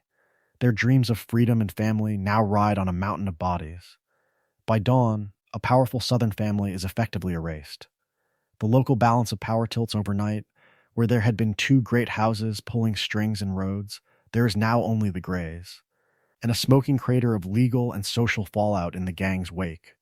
Lawmen, Pinkertons, and gossip will all converge on those ashes. And the bitterest twist? After all the blood, all the fire, Jack is already gone, sold on to Bronte in distant Saint Denis. The gang's crimes and roads have only just reached their most catastrophic point, and the trail now leads from a ruined manor to a glittering city where the stakes and the consequences will rise even higher. Rhodes survives the fire at Braithwaite Manor, but it does not escape the consequences. The ashes of one plantation become the fuel for Dutch's next great idea: turn the town's simmering feud into a shield for a bank robbery. In his mind, this is a story of perfect misdirection, of an outlaw outthinking civilization itself. From its humble beginnings, the Rhodes job seems almost elegant. Dutch believes the Greys are distracted, the Braithwaites are broken, and the law is too compromised to act cleanly. The plan is simple: walk into the Rhodes Bank in broad daylight, take the money, and let the feud's chaos take the blame. Dutch convinces himself that his philosophy still holds, that the gang can strike a blow for freedom without paying the price. The world was changing, but he refuses to see it. The reality waiting inside the bank proves otherwise. Sheriff Lee Gray and his men have laid a quiet trap. The counters and polished wood hiding rifles and deputies instead of cash. The moment the gang steps inside, the doors slam, the tone changes, and the pretense of Southern hospitality vanishes. This is not a negotiation. It is an execution in the making. Outside, the town square fills with armed Greys, turning Rhodes into a killing ground before a single shot is fired. The first bullet that matters does not hit a lawman. It hits Sean McGuire. 1 second he is joking in the street, the living embodiment of the gang's reckless bravado, and the next his skull explodes under a sniper's round from a Grey on the balcony. It is murder, pure and calculated, a public beheading meant to break Dutch's family and end the feud in one stroke. Instead, it does the opposite. Sean's death becomes the spark that turns a staged arrest into a massacre. What follows is, in the truest sense, a local war. The gang erupts from cover, cutting down deputies and Grey gunmen alike. Law officers fall in the dirt, on porches, in the middle of the street, their badges trampled under panicked horses. Bullets chew through windows and storefronts, splintering the bank fade, shattering wagons, setting awnings alight. Civilians scatter or cower, caught in a storm of lead that turns every missed shot into reckless endangerment. For a few brutal minutes, there is no law, only survival. At the center of it stands Sheriff Gray. Cornered and beaten, he tries to justify the ambush as necessary order, as justice. Dutch answers with a pistol to the chest. This is no heat of the moment stray round. It is a deliberate, cold-blooded killing of the town's top lawman. With that single pull of the trigger, Dutch crosses a line he once pretended not to see, erasing any illusion that the gang remains a band of Robin Hood idealists rather than cop killers. When the smoke finally thins, Rhodes is decapitated. Its sheriff is dead, its Grey leadership butchered, its bank robbed and scarred by gunfire. The gang staggers onto their horses and tears out of town, wanted now for armed robbery, multiple murders of law officers, and incitement of open civil unrest. Faces that once blended into the crowd are burned into every surviving witness's memory, turning the Vanderlinde Gang from whispered rumor into a public menace. Behind them, Rhodes stands hollowed out, a feud without masters, a town without a functioning legal spine, haunted by blood on the cobblestones and shattered glass in the bank windows. Ahead lies Saint Denis, a city of telegraphs, newspapers, and federal banks, where the old ways were dying and Dutch's brand of frontier outlawry will collide with a colder, more modern form of power. The gang rides east believing this was a disaster they can outrun. The question is, what happens when their next crime plays out under the eyes of an entire nation? Saint Denis is not a town the gang rides through. It is a different world they crash into. Smokestacks replace pine trees, electric lights burn away the night, and the clatter of carriages and trolleys drowns out the quiet of the bayou. Where Valentine and Rhodes offered alleys and open fields to vanish into, Saint Denis answers every gunshot with a dozen windows opening and a dozen witnesses watching. Here, civilization has teeth. Police patrol in pairs and platoons, not lone sheriffs with rusty badges. There are telegraph wires overhead, newspaper boys on every corner, and factories that spit out both goods and time cards, recording where men are and when. In this city, every crime has a paper trail, every outlaw face can be described in print, and every mistake can echo far beyond a single county line. The world was changing, and the gang is suddenly playing their old game under new rules. Dutch, however, sees something else. To him, Saint Denis is the living embodiment of everything he claims to hate and everything he secretly desires. Banks with marble floors, mansions with imported chandeliers, streets full of men in silk hats who never worked a day with their hands. In his mind, this is not just a city, it is a stage. If they can pull off one grand performance here, one perfect robbery against the heart of modern capital, then perhaps the dream of freedom is not dead. Perhaps from its humble beginnings and backwater holdups, this outlaw family can still vanish into legend. So, the gang begins small. Arthur, Charles, and the others walk the streets in borrowed suits, watching patrol routes, counting guards, timing the changing of shifts at the Lemoyne National Bank. They pick pockets on crowded trams, shake down debtors in shadowed alleys, and break into warehouses along the docks, not for loot alone, but for information. Every burglary is reconnaissance, every act of intimidation a step toward understanding who really runs this city. That answer arrives with a smile and a funeral procession. Angelo Bronte, Italian crime boss and respected businessman, controls much of St. Denis's underworld. Dutch approaches him thinking this is a meeting of equals. Two outlaw philosophers carving their own paths outside the law. In the truest sense, it is a story of delusions meeting reality.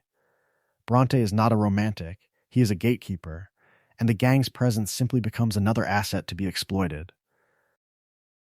Jack's kidnapping makes that brutally clear. Bronte has the boy, and the price of his safe return is the gang doing his dirty work, roughing up dock workers, terrorizing rivals, enforcing a hierarchy that existed long before the Vanderlinde name meant anything in Lemoyne. When the gang finally storms Bronte's mansion, it is technically a cascade of crimes: armed trespass, assault, property destruction, and, in a darkened version, a kidnapping in reverse as they snatch back a child who was already stolen. Is this rescue, or just another outlaw raid dressed up as family loyalty? In St. Denis, the gang cannot remain scruffy ghosts on the edge of town. They become actors. Fancy clothes, false names, polite conversation at garden parties and on riverboats. The line between outlawry and espionage blurs as they infiltrate parlors instead of saloons. Yet every masquerade ball has witnesses. Servants talk, records remain, and the city's press hungrily folds each rumor of their exploits into a larger narrative about dangerous men who refuse to accept that the old ways were dying. All of this builds toward an inevitable collision. Dutch's belief that one last perfect job can buy permanent freedom meets a city designed to catalog and crush those who challenge it. The Lemoyne National Bank does not just hold money. It represents federal authority, corporate power, and a nation learning how to track criminals across states and years. When Dutch sets his sights on that vault, the question is no longer whether the law will notice. It is how violently this new machinery of civilization will respond when an aging outlaw tries to rob the modern world itself. Dutch's gaze turns from the polished marble of the Lemoyne National Bank to the gaslit streets around it, and in St. Denis he finds something new, a different kind of outlaw king. Angelo Bronte does not ride with a gun on his hip. He rules from a mansion, in tailored suits and quiet threats, the living embodiment of crime adapting to civilization. From the very beginning of their stay in the city, Bronte makes the terms clear. Dutch and his gang are not partners. They are hired hands. Useful, dangerous, and absolutely disposable. In exchange for whispers about Cornwall, the bank, and the law, Bronte dangles favors and information, then sends them crawling into the filth he will never touch himself. It is a story of power and humiliation, of a proud gang discovering what it means to be on someone else's leash. The first major job is as ugly as it is symbolic. Bronte orders them into the St. Denis cemetery at night, trespassing on sacred ground in the truest sense. Among marble angels and family crypts, Arthur and his companions pry open coffins, desecrate graves, and steal trinkets and valuables from the dead, turning mourning into profit. The world was changing, but this feels less modern and more medieval, a crime that has no veneer of rebellion, no philosophy of freedom attached to it at all. Of course, it goes wrong. A watchman spots them, police flood the rows of tombstones, and the cemetery becomes a maze of gunfire and shattered stone. They flee through mausoleums and over fresh graves, leaving a trail of spent shells and broken monuments. What does the city remember from that night? Not Dutch's speeches about the old ways dying, only the echo of outlaw gunfire among the dead.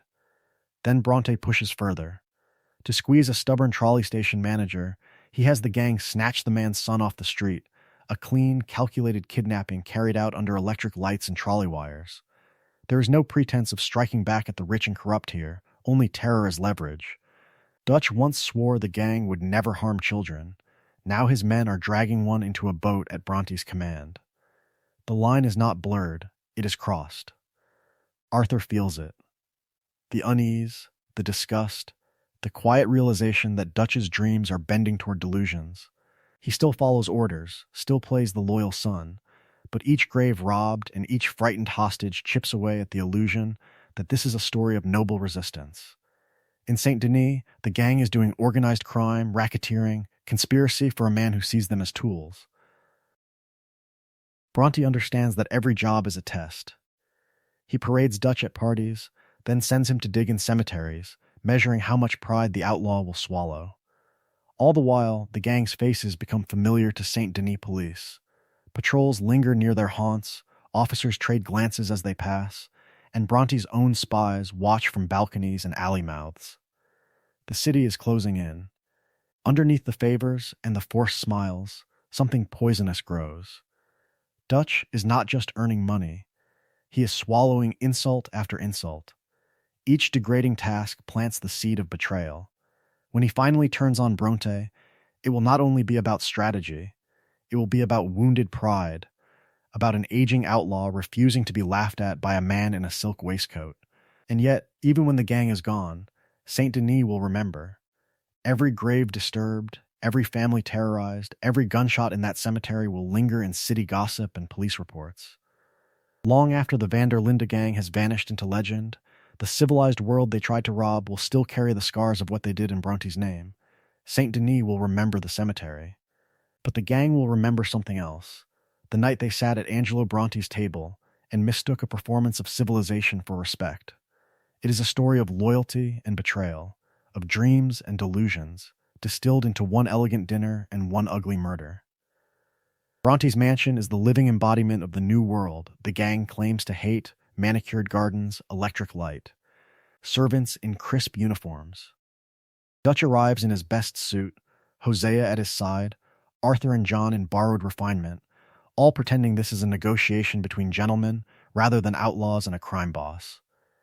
Bronte flatters Dutch's philosophy, calls him Mister, serves wine, and speaks of opportunity. Dutch smiles, quotes books, plays the gentleman outlaw. From its humble beginnings, the gang hunted coaches and trains. Now its leader imagines himself dining with kings. But under the white tablecloth, knives are already drawn. Bronte has humiliated Dutch by using Jack as leverage, parading the gang through Saint Denis as his errand boys. Dutch's pride cannot forgive it. During the dinner, every toast, every polite word, hides a private oath. This insult will be repaid. In the truest sense, the deal is dead before dessert. When the time comes, the masks fall. The gang returns to that same mansion, not as guests, but as invaders. They scale walls, slip through shadows, crack skulls against marble floors. Guards are beaten, shot, or held at gunpoint. Doors are kicked in. Rooms are ransacked. Unlawful entry becomes a full-scale assault on a pillar of the Saint Denis underworld. Dragging Angelo Bronte from his own bedchamber, gagged and furious, they commit open kidnapping of one of the city's most prominent men. On the boat, drifting through the Black Bayou, the last pretense dies. Bronte is bound, soaked, bloodied. Dutch taunts him, pistol whipping and mocking the accent that once amused him. This is not strategy. This is cruelty. What changed in that short ride? The man who once claimed never to harm innocents now toys with a helpless captive, savoring the fear. Arthur watches, disturbed. John looks away. Even Javier and Bill, hardened killers, fall quiet as Dutch rants about betrayal and control. Then comes the line no one can uncross. Dutch orders Bronte held down, then personally forces his head beneath the water. The struggling, the gurgling, the slow, horrible stillness, this is execution, not self-defense, not a gunfight gone wrong. Legally, it is premeditated murder. Morally, it is worse, a deliberate choice to become judge, jury, an executioner outside any code of honor Dutch once preached. In that moment, the gang shifts. No longer hired guns striking at banks and railroads, but a death squad eliminating a rival because Dutch's ego has been wounded. Arthur's face hardens. His journal later will circle this night as a turning point. John, who once admired Dutch's ideals, begins to see only delusions and paranoia. Who is safe if Dutch feels mocked? Who is family? And who is just the next lost soul to be sacrificed to his pride? The consequences ripple outward. Killing Bront destabilizes the Saint Denis underworld, invites both police vengeance and criminal reprisals, and removes the one man who truly understood how the city's power worked. Dutch believes he has cut himself free from a puppet master. In reality, he has cut the last thread tying the gang to any predictable order. The world was changing, the old ways were dying, and Dutch responds not with adaptation, but with a tantrum stained in blood. As Bronte's body slips into the murky water, bubbles rising, night swallowing him whole, the bayou goes quiet. No speeches. No eulogies. Only an unspoken realization hanging over every man in that boat. Dutch has crossed a line he can never return from, and he is dragging them with him. The next crimes will not be about freedom or survival. They will be about something far darker, and the very next plan will prove just how far he is now willing to go. Dutch's answer to that darkness is simple and catastrophic. If the world will not let the gang go, he will take one last prize from civilization itself. The Lemoyne National Bank in Saint Denis becomes his obsession, the living embodiment of everything he claims to hate: federal power, industrial money, a world that no longer has room for outlaws who talk about freedom and philosophy. From the very beginning, he sells it as salvation. This will be the final score, the transformative act that buys passage out of America forever. Guarma, Tahiti, some distant shore where the world was changing more slowly, he does not care, as long as the gang can outrun the noose. It is a story of escape and rebirth on his lips, even as every detail screams premeditation and doom. The planning is meticulous, almost military. Hosea and Arthur scout the bank's marble halls, counting guards, noting the thickness of vault doors, tracing escape routes through alleys and rooftops. Others watch police patrols, mapping their rotations through the boulevards and along the riverfront. Information is bought and stolen from clerks and coachmen. Roles are assigned with cold precision: Hosea as outside distraction, Dutch and Arthur in the lobby, Lenny and the others on crowd control and explosives, with John and Abigail's future supposedly paid for by bonds and bearer notes.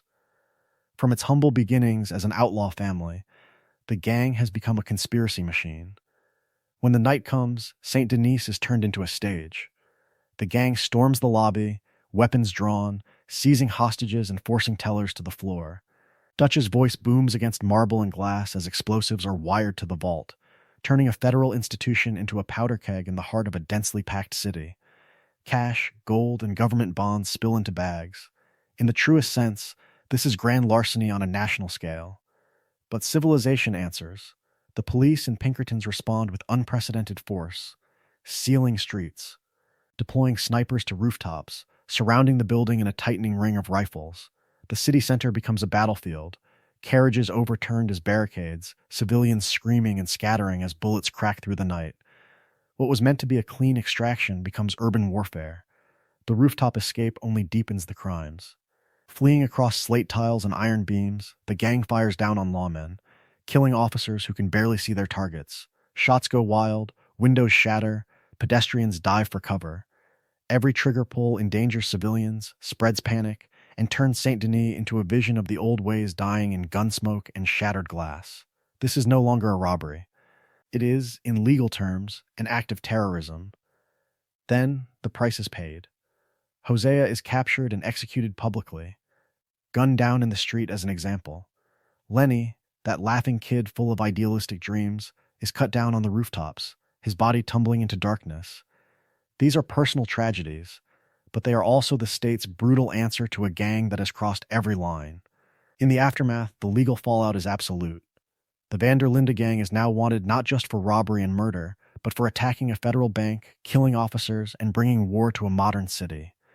Their rap sheet embarrasses Saint Denis, Lemoyne, and the federal government itself.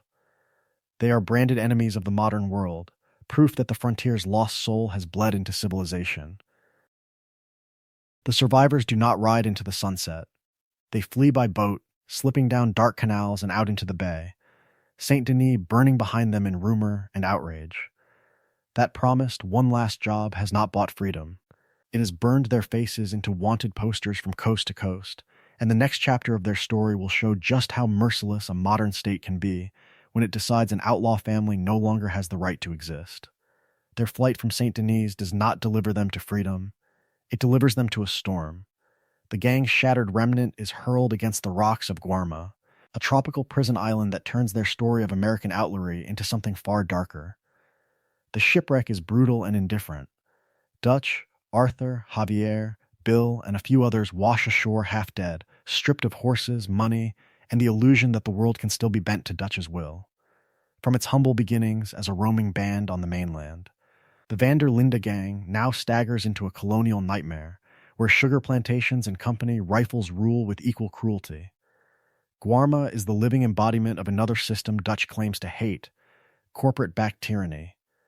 Colonel Alberto Fusar, the island's military strongman, serves the interests of the sugar magnates who own the land and the people on it.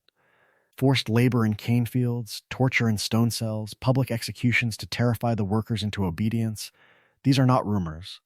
They are daily rituals of power. The old ways were dying in America, but here they thrive behind foreign flags and closed harbors. Thrown into this conflict, the gang does not remain neutral. They never do. Rescued by rebels led by Hercule, and guided by the plantation heir Javier once knew, they are quickly enlisted into an insurrection that blurs the line between liberation and terrorism. They ambush patrols, raid supply convoys, and strike at the island's fragile infrastructure, turning a local uprising into a private little war. Specific operations mark their descent into international crime. They storm forts bristling with guns, slaughtering Fusser soldiers in close-quarters assaults. They blow up coastal artillery to clear a path for rebel ships, an act that any government would call sabotage and treason. They assassinate officers on balconies and in offices, turning individual men into symbols to be cut down. They break open prison wagons and stockades, freeing workers condemned to die in the fields. Under Guarma's law, under Fusser's decrees, every one of these acts is punishable as insurrection, terrorism, or, in the truest sense, war crimes. Yet the moral calculus is not simple. The gang stands beside the oppressed against a monstrous regime, fighting for a world where those workers might taste something like freedom. But their motives are not pure. Dutch wants a ship. Arthur wants to get his family home. How much of their courage is conviction, and how much is desperation? Here, Dutch's philosophy curdles further. He grows more reckless, more willing to risk civilians, more willing to sacrifice allies the moment they cease to be useful. When rebels die to cover his escape, he calls it necessary. When plans fail, he blames traitors and cowards, never himself. A leader who once preached loyalty now treats human lives as expendable pieces on a foreign chessboard. Guarma lies far beyond American jurisdiction, but distance does not absolve. If anything, it exposes the gang's pattern. Wherever they land, violence follows. The island becomes a mirror, showing their transformation from idealistic outlaws into wandering agents of chaos. Their eventual escape, seizing a ship in a final, bloody confrontation and slipping back toward the mainland, ends the island chapter, but not its consequences. They carry new scars, fresh enemies, and a deeper, unspoken guilt. They have waged war on foreign soil, and the world was changing in ways that would not forget men who believed they could outrun the law of any land. They return to America, but not the America they left. The gang that stumbles ashore after Guarma is smaller, shaken, and in the truest sense already half a ghost. Beaver Hollow is not a home, it is a hiding place. Tucked in the damp, rotting caves of Roanoke Ridge, the camp is a far cry from the open fields of Horseshoe Overlook or the fading elegance of Shady Belle. From its humble beginnings around a fire with Dutch and Hosea dreaming about freedom, The Vanderlinde Gang has become a cluster of exhausted fugitives, wanted from Blackwater to St. Denis, with Pinkertons and local law treating them as enemies of civilization rather than mere outlaws. There is no safe town, no friendly saloon, no neutral ground left. That loss of sanctuary changes their crimes. Grand plans give way to grim necessity. Instead of banks and trains, the Beaver Hollow era is defined by survival robberies, raiding lonely homesteads at night, holding terrified farmers at gunpoint for canned food and blankets, ambushing travelers on muddy roads just to get a horse or a handful of dollars. A story of loyalty and betrayal, of dreams and delusions, now plays out in half-starved arguments over who brought in enough supplies to keep the children from going hungry. Violence escalates with every knock at the cave mouth. Lawmen and bounty hunters track them through the trees, and where the gang once favored flight and misdirection, they now answer with immediate lethal force. Patrols vanish. Search parties are found riddled with bullets or never found at all. Each dead deputy and each Pinkerton dumped in a ravine adds to a body count that can no longer be justified by Dutch's old philosophy about striking back at a corrupt world. The world was changing, and Dutch was changing with it, but not toward mercy. Micah Bell thrives here. In the shadows of Beaver Hollow, his influence over Dutch grows, whisper by whisper. He presses for bolder raids, harsher reprisals, executions of anyone who might be a traitor, inside or outside the gang. Suspicion becomes standard procedure. When a job at the Van Horn trading post turns into a brazen daylight assault with civilians and guards gunned down amid crates and barrels, it is Micah's brand of cruelty on full display. Robbed farms, burned cabins, and brutal confrontations with the last O'Driscoll remnants turn the countryside into a quiet graveyard. The crimes turn inward as well. Money goes missing. Beatings settle arguments that words once handled. Dissenters disappear after private conversations with Dutch and Micah, their fates never written on wanted posters. In this cave, the gang that once imagined itself the living embodiment of freedom becomes its own jailer. Arthur Morgan moves through this darkness as a reluctant participant, trying to steer robberies away from needless bloodshed, shielding the weak where he can, and recording the decay in his journal. He sees Dutch's ideals curdle, sees John pushed out, sees every man and woman forced to choose between loyalty and survival. How long can a family built on trust endure when betrayal feels inevitable? At Beaver Hollow, the greatest crimes are no longer just against the law. They are against each other. And one final, unforgivable act is already taking shape in the shadows. The shadow in those Beaver Hollow trees has a name. Long before the gang turns on itself in the mud and rain, a quieter, colder betrayal is already at work, carried in on the back of a man who is, in the truest sense, a career criminal. Micah Bell does not fall from grace. He never had any. From the very beginning, Micah's story is not one of misguided idealism, but of naked appetite. His past is a trail of robberies, killings, and double crosses across the territories, with at least 2 outlaw posses ruined by his betrayals before Dutch ever meets him. Where others stumble into crime chasing freedom or family, Micah is the living embodiment of violence for its own sake, a man who treats loyalty as a temporary costume to be discarded the moment it stops paying. When he joins the Vanderlinde Gang after Blackwater, the world was changing and the old ways were dying, but Micah brings no philosophy to that campfire. His first major contribution is chaos. In Strawberry, his impulsive, brutal robbery ends with him jailed and the town on high alert. Dutch debates leaving him. Arthur rides in instead, tearing the jailhouse open with dynamite, turning a rescue into a small war. Lawmen fall in the street, civilians scream and scatter, and Strawberry's quiet main road becomes another entry on the gang's record of blood. From then on, Micah is the voice in every room arguing for the gun over the open hand. A witness sees too much? Kill them. A job looks risky? Hit harder. Where Hosea once counseled patience and misdirection, Micah pushes Dutch toward open slaughter, toward confrontations that cannot be talked down. The ambushes near Annisburg's outskirts, where miners and hired guns die in the dark, bear his fingerprints, sudden, merciless, and utterly indifferent to who gets caught in the crossfire. There are hints of worse crimes that never make it into formal reports. Men go missing after crossing him. A shack full of corpses here. A rumor of a stagecoach that never arrived there. Micah moves through this world as a quiet calamity, and the bodies behind him seldom receive names. Inside the gang, his greatest weapon is not his revolver but his poison. At Beaver Hollow, he feeds Dutch's growing paranoia, framing dissenters as traitors, turning every question into an attack. Molly O'Shea's drunken outburst becomes, under this influence, grounds for a brutal lesson, her implied murder another crime born from fear and delusion rather than necessity. Captured enemies are no longer just interrogated. Under Micah's encouragement, they are beaten, humiliated, broken, as if cruelty itself were a strategy. All the while, he is already working with the Pinkertons. Secret meetings, whispered reports, careful nudges that put the gang exactly where their hunters want them. This is espionage, conspiracy, treason against the very people who share their last crumbs of food with him. Each tip-off turns another crime into a trap, another heist into a bloodbath. Micah's personal sins and the gang's collective record become inseparable in those final months. His sadism magnifies Dutch's worst impulses. His betrayal weaponizes the law against them. His lies turn family into enemies. He is not the sole cause of the Vanderlinde Gang's downfall.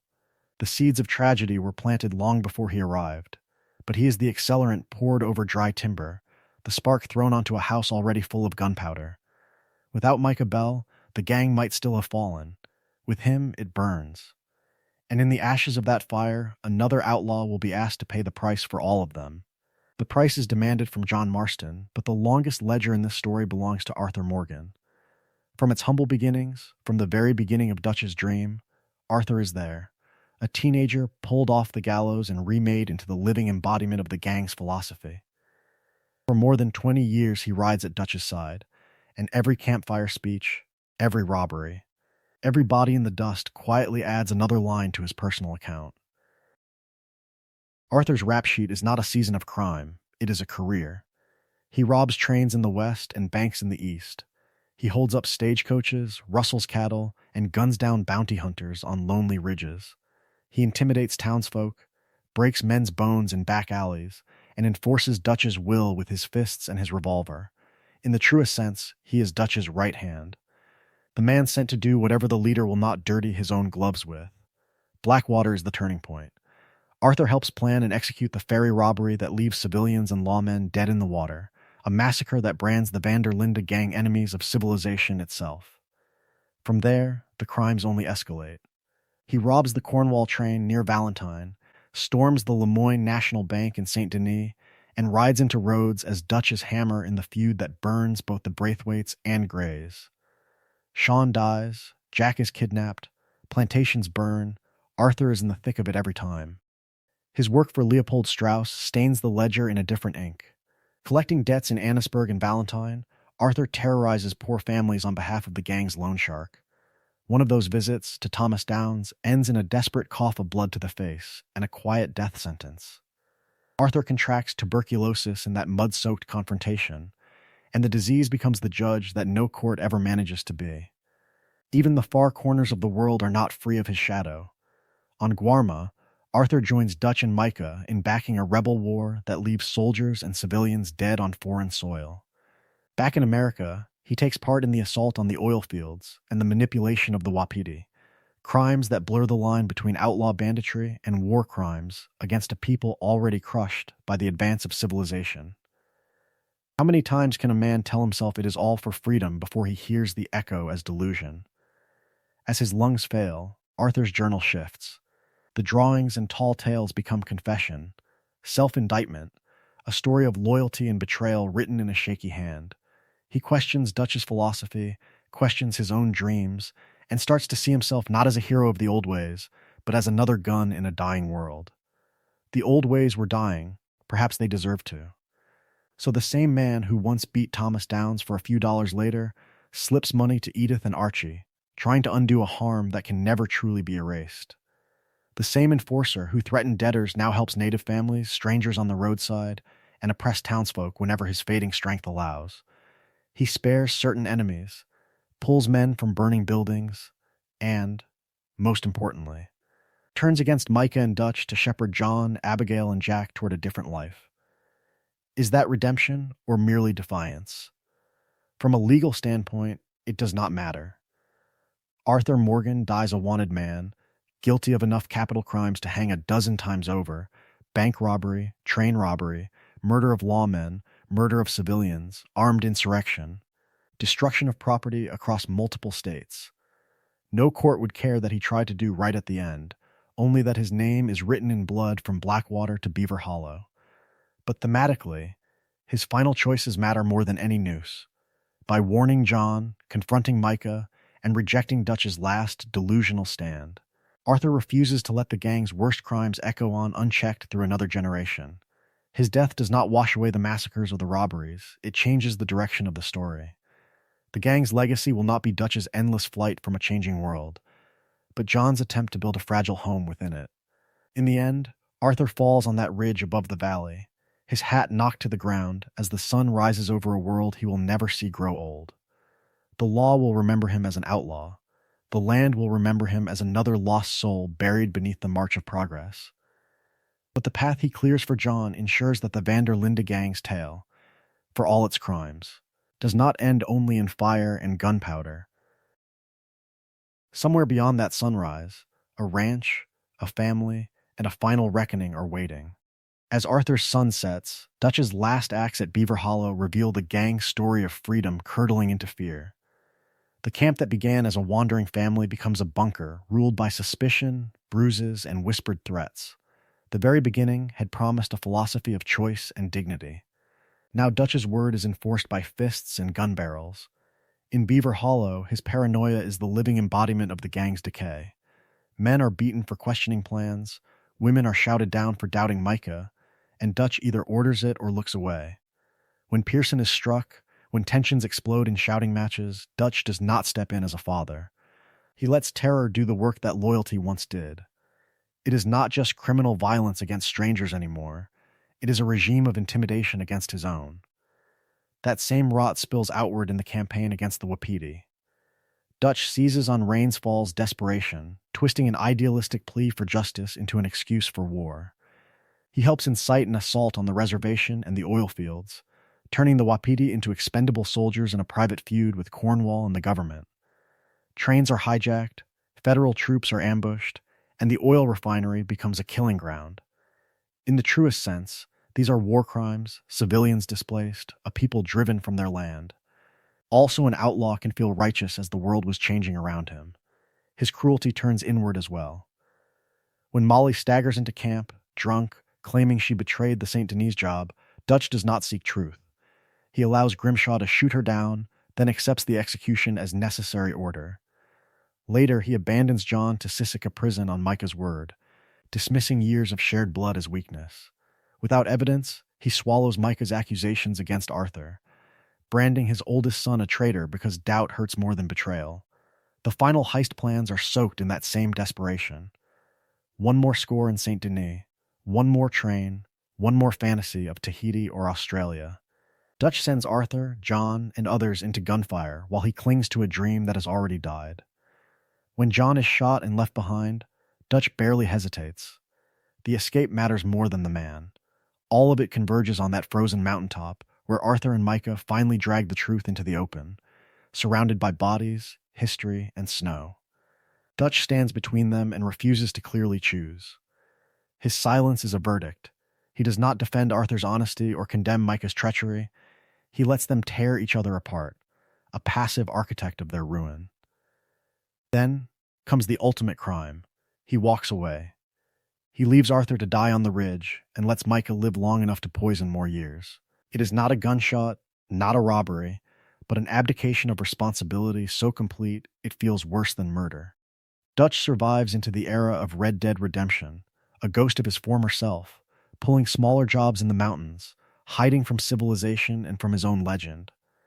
From its humble beginnings as a roaming family to this lonely exile, his arc is a story of dreams turned to delusions, of a man who shattered his own family more thoroughly than any Pinkerton could. And in the new century, as John Marston is forced to hunt the last remnants of that past, the question lingers: how many more crimes will it take before the West itself demands an ending? Before John Marston is ever marched toward that barn? The fuse is lit years earlier in a very different place, beneath the marble arches and electric lights of St. Denis. The Saint Denis bank job is not just another robbery, it is the living embodiment of the gang's escalation. The moment Dutch decides that if the world is changing, he will either rob it blind or go down trying. After the chaos of Blackwater and the lean months in the heartlands, Dutch begins to see the countryside as played out. The trains and ranches have paid, but not enough to buy freedom from the Pinkertons or from civilization's tightening grip. Saint Denis, with its trams, factories, and the Lemoyne National Bank gleaming at its center, becomes both promise and warning. In Dutch's philosophy, the city is a parasite feeding on honest folk. In reality, it is a fortress built to crush men like him. From the very beginning of the plan, the gang's crimes become quieter, more intricate, and more poisonous. Hosea and Arthur conduct days of surveillance on the Lemoyne National Bank, watching guard rotations, counting clerks, timing patrol wagons. They pose as out-of-town investors and tobacco men, impersonating legitimate businessmen to get close to ledgers and vault doors. It is a story of patience and deception, not gunsmoke and heroics. Behind the scenes, another layer forms. The gang taps its underworld contacts to move illegal weapons through Saint Denis, trafficking surplus rifles and dynamite under false manifests. Micah and Bill prowl the docks and back alleys, arranging purchases of explosives and specialized tools, blasting caps, drill bits, reinforced sacks to haul federal money. Every crate shifted without papers is another felony, another brick in the wall closing around them. To make the plan work, identities must be forged as carefully as the documents themselves.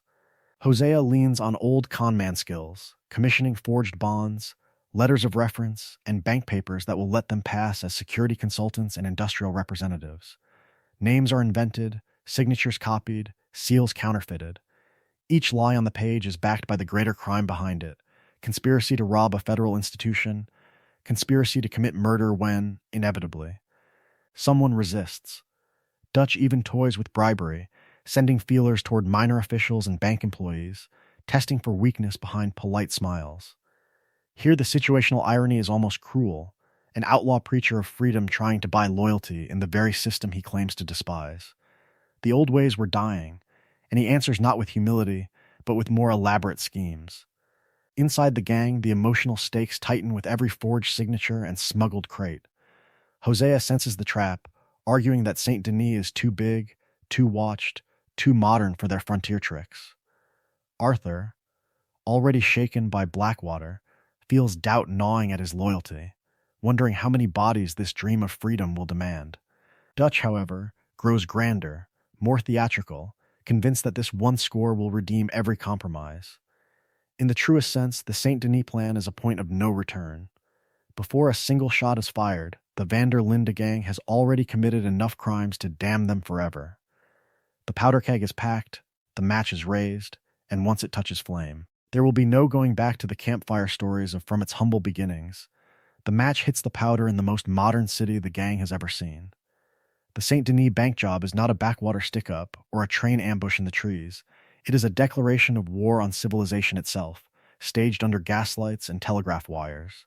In a world that can now answer violence in minutes rather than days.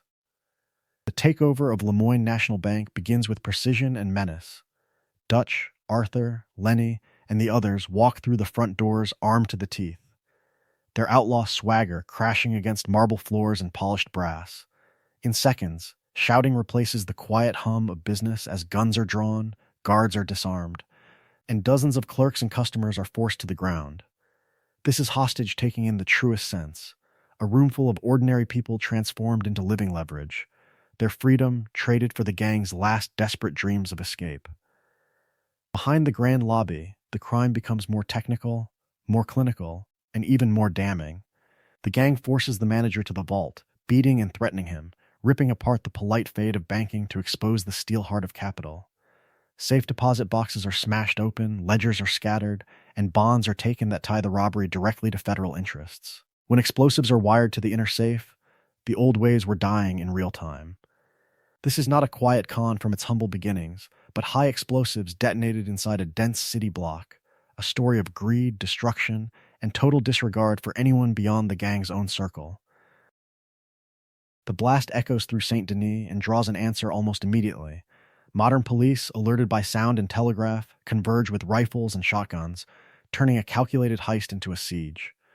As the gang tries to force an escape to the roof, hostages are shoved ahead as human shields, a brutal contradiction of Dutch's idealistic philosophy about protecting the innocent. What began as an outlaw operation has become urban warfare, bullets snapping across cobblestones, windows exploding above panicked crowds, the bank now the living embodiment of Dutch's delusions made real. Then the law strikes back where it hurts most. Hosea, the architect of so many careful schemes, is captured outside and executed in the street by Agent Milton, his death paraded as an example to the watching world. In that moment, the heist crosses an invisible line. This is no longer a crime for profit, but a public spectacle of betrayal and revenge.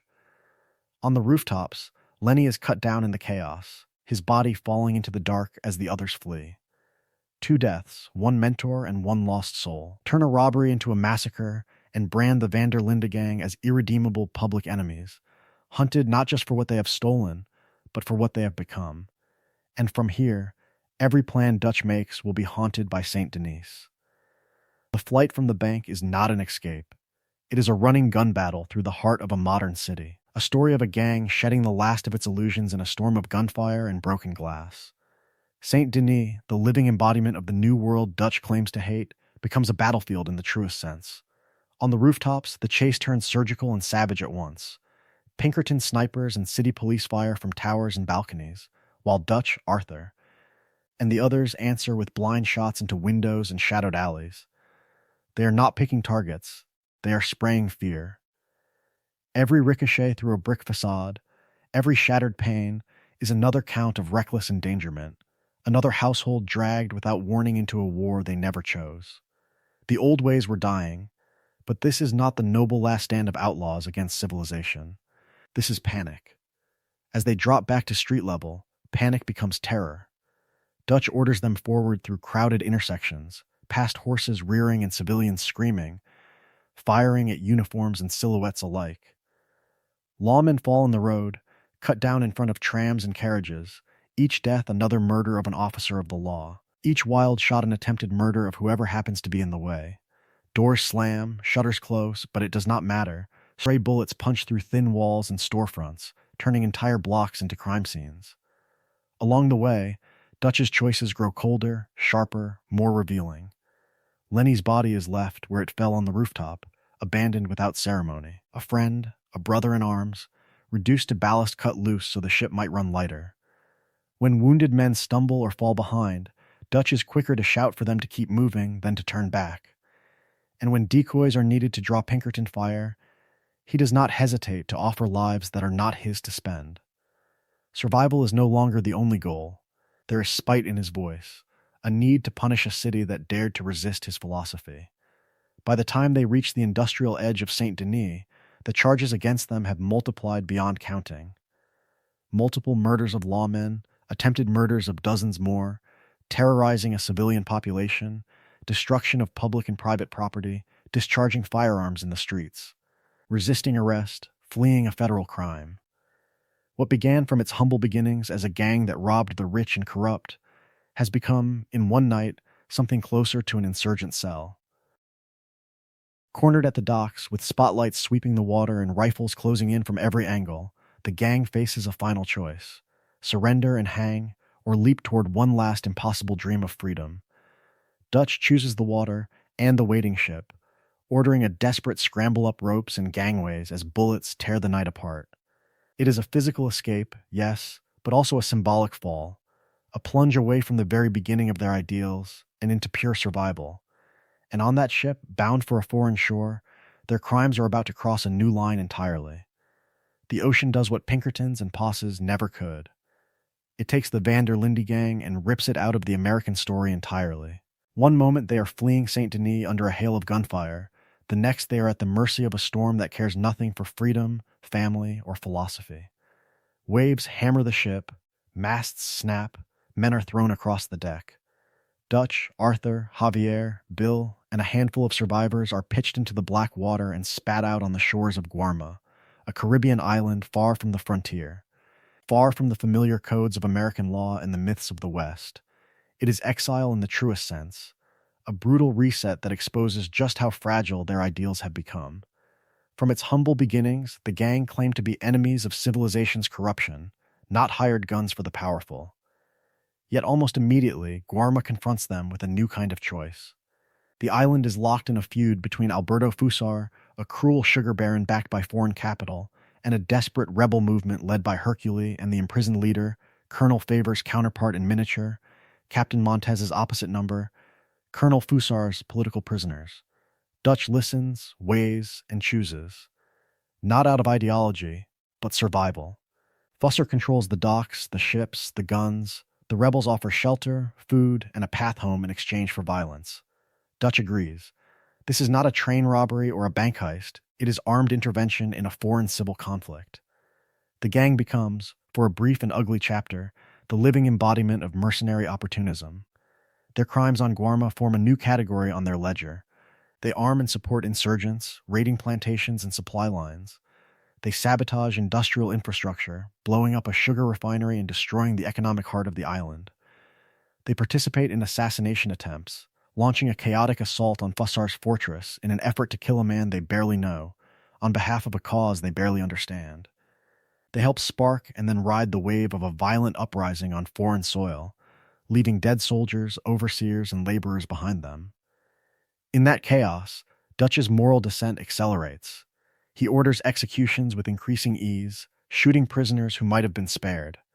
He stands by as rebels torture captives for information, offering no protest, only cold calculation. Civilian lives, workers caught between baron and rebels, become collateral in his mind, acceptable losses on the road to one more escape. The old ways were dying, but what replaced them in Dutch was not progress.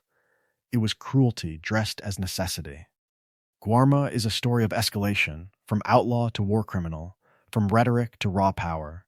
When Dutch finally secures passage off the island, the bodies stay behind, but the choices do not. They follow him back to the mainland, haunt every plan, and whisper a terrible question: if he could justify this, what can he not justify next? Guarma does not just escalate Dutch's violence, it weaponizes it. In the steaming jungle, the gang's crimes stop resembling robberies and start resembling military operations, the line between outlaw and insurgent dissolving in gunsmoke and palm fronds. The campaign against Fusar begins in the undergrowth, where the world feels narrowed to mud, leaves, and muzzle flashes. Arthur, Javier, Bill, and the others stalk patrols through the trees, springing ambushes on columns of soldiers who never even know who is killing them. Supply wagons burn on narrow tracks, ammunition crates explode in the night, and carefully chosen officers are dropped first, their white uniforms blooming red before their men can react. It is sabotage, assassination, and guerrilla warfare all at once, a story of freedom and fear, of rebellion and retribution. From its humble beginnings as an attempt to survive a shipwreck, their presence on Guarma mutates into a full-scale participation in a civil conflict. The gang blows up bridges, cuts off routes to the port, and turns the jungle itself into a trap. In the truest sense, they dismantle Fusar's ability to project power, yet every victory adds more corpses to a foreign soil they barely understand. Is this Dutch's philosophy of resistance made real, or just another excuse to indulge his appetite for chaos? When the fighting reaches the plantation, subtlety dies. The assault on Alberto Fusar's sugar fields is conducted with rifles, dynamite, and merciless intent. Workers scatter, soldiers scramble from barracks, and the gang moves through the grand house and its outbuildings as if through another doomed mansion in the American South, leaving shattered glass and bodies behind. Dutch and Arthur help commandeer a field gun, turning it on the estate's defenders, blasting apart walls and barricades that, minutes earlier, had been symbols of colonial power. Now they are rubble. Now they are evidence. The climax comes at the fort and the harbor, where the Vanderlinde Gang briefly becomes the living embodiment of a small invading army. They storm ramparts, seize heavy weaponry, and swing artillery around to bombard Fusar's own positions. A gunboat steams into view, bristling with cannons and soldiers. A floating reminder that the world was changing and that empires did not fall easily. Arthur and the rebels answer with a captured cannon, shells screaming across the water until the vessel erupts in fire and begins to sink, men flailing in the waves. It is spectacle, it is victory, and it is mass killing executed without trial. Legally, their actions drift into a gray fog. They aid an uprising against a tyrant, yet they also conduct summary executions of prisoners, torch property on a vast scale, and help orchestrate bombardments that would be branded war crimes in another era. The old ways were dying, but the new rules of civilization would not look kindly on foreign outlaws toppling a regime with artillery. Amid this, Arthur coughs into his sleeve and tastes iron. His tuberculosis turns every march through the jungle into a test of endurance, every firefight into a reminder of his own frailty. While Dutch grows almost exhilarated, preaching about destiny and revolution as shells fly, Arthur sees only more dead faces and more broken promises. The gulf between them widens with every burned field and shattered gunboat. By the time they finally secure passage back to America, Guarma clings to them. Dutch steps onto the ship convinced the world has proven him right. Arthur returns with a different conclusion forming, one that will soon define their final days. If this is what Dutch does on a distant island, what will he do when the noose tightens at home? They return to America as ghosts. The ship touches down not to a triumphant homecoming, but to a story of failure, paranoia, and blood trailing across an ocean. From its humble beginnings as a roaming camp of idealistic outlaws, the Vanderlinde Gang is now a shattered column limping inland, hunted by a civilization that finally knows its name. The survivors stagger into the fetid swamps of Bayou Noir and settle at Lac, a rotting fishing village sinking into the mud. The choice says everything. Dutch once promised mountains and open skies. Now his freedom is a circle of water, cypress trees, and mosquitoes, hemmed in on all sides by the long arm of the law. Their numbers are thin, their money is gone, and their reputation has curdled from romantic bandits into the living embodiment of domestic terrorism in the eyes of federal authorities. By this point, the Pinkertons no longer chase rumors. They carry paper. Warrants for the Saint Denis bank robbery, naming Dutch, Arthur, Bill, Javier, and others as armed assailants against a federal institution. Warrants for multiple train robberies across New Hanover and Lemoyne, each one tied to dead guards and derailed engines. Open charges for the Blackwater ferry disaster still hang over them, a massacre of civilians and lawmen that never left the headlines. Guarma only deepens the ledger. Though it happens far from American shores, the gang's role in a foreign insurrection, sabotage of a sugar empire with U.S. ties, and the killing of soldiers and corporate agents gives the Pinkertons ammunition to whisper a new word in government ears. Treason. Add obstruction of federal investigations, jailbreaks, kidnappings, and the murder of agents at Coulter and St. Denis, and the case against the gang is no longer local. It is national. Lac becomes the place where that abstract rap sheet turns into lead and fire. The raid begins in the dead of night, with the low rattle of a Gatling gun floating over the water before the first bullets even hit. Lanterns explode, shacks splinter, and the air fills with the shriek of metal tearing through rotten wood. For once, the gang is not bursting from the dark onto some unsuspecting town. The roles are reversed. They are the ones caught in the open. Fighting becomes house to house in the reeds, a grim echo of their own ambushes.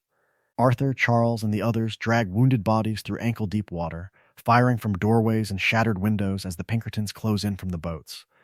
Every shot they take to survive adds another attempted murder, another dead agent, another line on an already overflowing ledger. What does freedom mean when every pull of the trigger tightens the noose? The cost is brutal.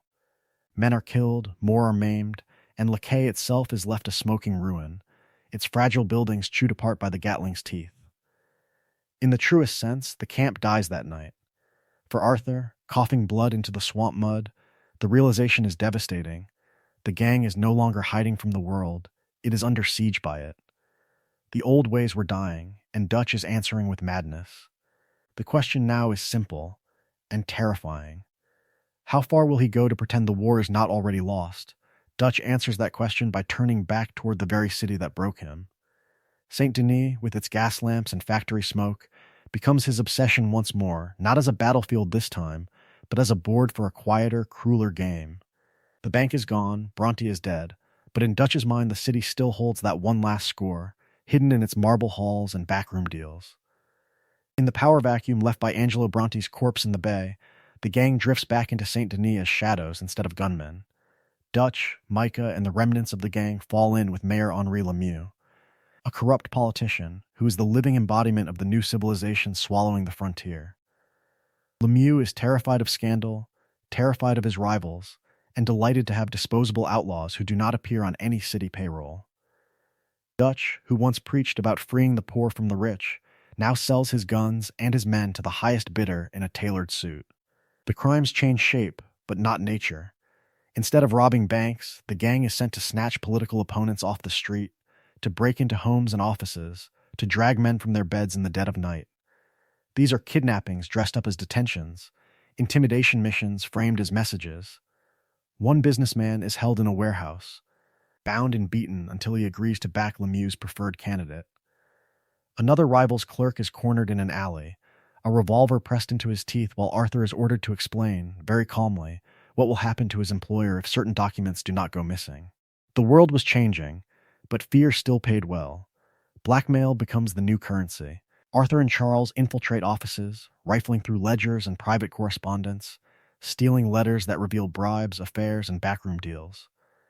Instead of dynamite, the gang now plants secrets. Dutch hands these papers to Lemieux with a smile, trading them for promises of protection and whispered hints about opportunities. It is extortion in the truest sense: pay, obey, or be destroyed in the newspapers and the courts. The gang that once thundered into towns on horseback now moves through hallways and archives, their crimes written in ink instead of blood, but still backed by the threat of both. For Arthur, this is a story of decay made visible. From its humble beginnings, the gang robbed trains and stagecoaches under the open sky. Now it terrifies clerks, immigrants, and orphans in cramped city rooms. Dutch uses the poor as informants, threatens street kids to spy on political enemies, and treats every desperate soul as leverage. Arthur feels the betrayal deepening with each job. What freedom is this, when the gang serves a mayor more corrupt than any robber baron they ever hit? As Dutch leans on Lemieux, and Lemieux leans on the gang, the line between outlaw and politician blurs. And standing in those gaslit streets, Arthur finally starts to wonder, if this is the dream Dutch is chasing, what exactly died back at that bank? If the St. Denis Bank was the moment the dream died, the trolley station disaster is where the corpse starts to rot in public. This is not a shadowy heist in the fog or a raid on some distant plantation. This is terror in the heart of a modern city, in the truest sense. The world was changing, and Dutch meant to exploit that. Electric lights, steel tracks, crowds moving on fixed schedules. To him, the St. Denis trolley station looked like easy money, a soft target. From its humble beginnings, the gang had robbed stagecoaches and trains out in the wilderness. Now the plan was to bring that same outlaw philosophy into the polished marble and iron of civilization itself. Dutch, Arthur, and the others move through the station as commuters chatter, vendors call out, and families gather under timetables they trust will keep them safe. The plan, on paper, is simple. Hit the office, grab the day's takings, slip out before anyone knows what happened. Dutch's contacts insist the law is thin here, that the station is more concerned with punctuality than protection. But that intelligence is already stale. The St. Denis bank robbery, the growing Pinkerton presence, the mayor's own paranoia, all of it has pushed the city to quietly harden its arteries. Hidden guards, faster telegraphs, lawmen closer than they appear. When the masks go on and the guns come out, the illusion shatters almost instantly. A clerk resists, a guard is braver than he is smart, and somewhere in the chaos a shot rings out that was never supposed to be fired. The platform erupts. People scream, scatter, fall. An unlucky passenger goes down in the first volley, a reminder that this is no longer a story of noble bandits robbing the rich. This is a crowd, and a crowd bleeds. Then the real disaster begins. In the scramble to control the scene, a trolley car is set in motion at exactly the wrong moment, kicked loose by a panicked driver or a stray bullet, depending on whose memory one trusts. It lurches out of the station, gathering speed, a metal coffin on rails careening into the streets. Arthur and the gang give chase, not out of heroism, but because their own escape now rides on a runaway engine. What follows is destruction writ large. The trolley smashes through barriers, clips wagons, scatters pedestrians who never even knew they were in danger. Windows explode, horses rear, a child's cry cuts through the din. By the time it finally crashes, the gang has stacked up an appalling ledger, attempted robbery of a public transit office, aggravated assault on lawmen, destruction of city infrastructure, manslaughter and murder of civilians, and a wave of panic that turns Saint Denis into a battlefield without a front line.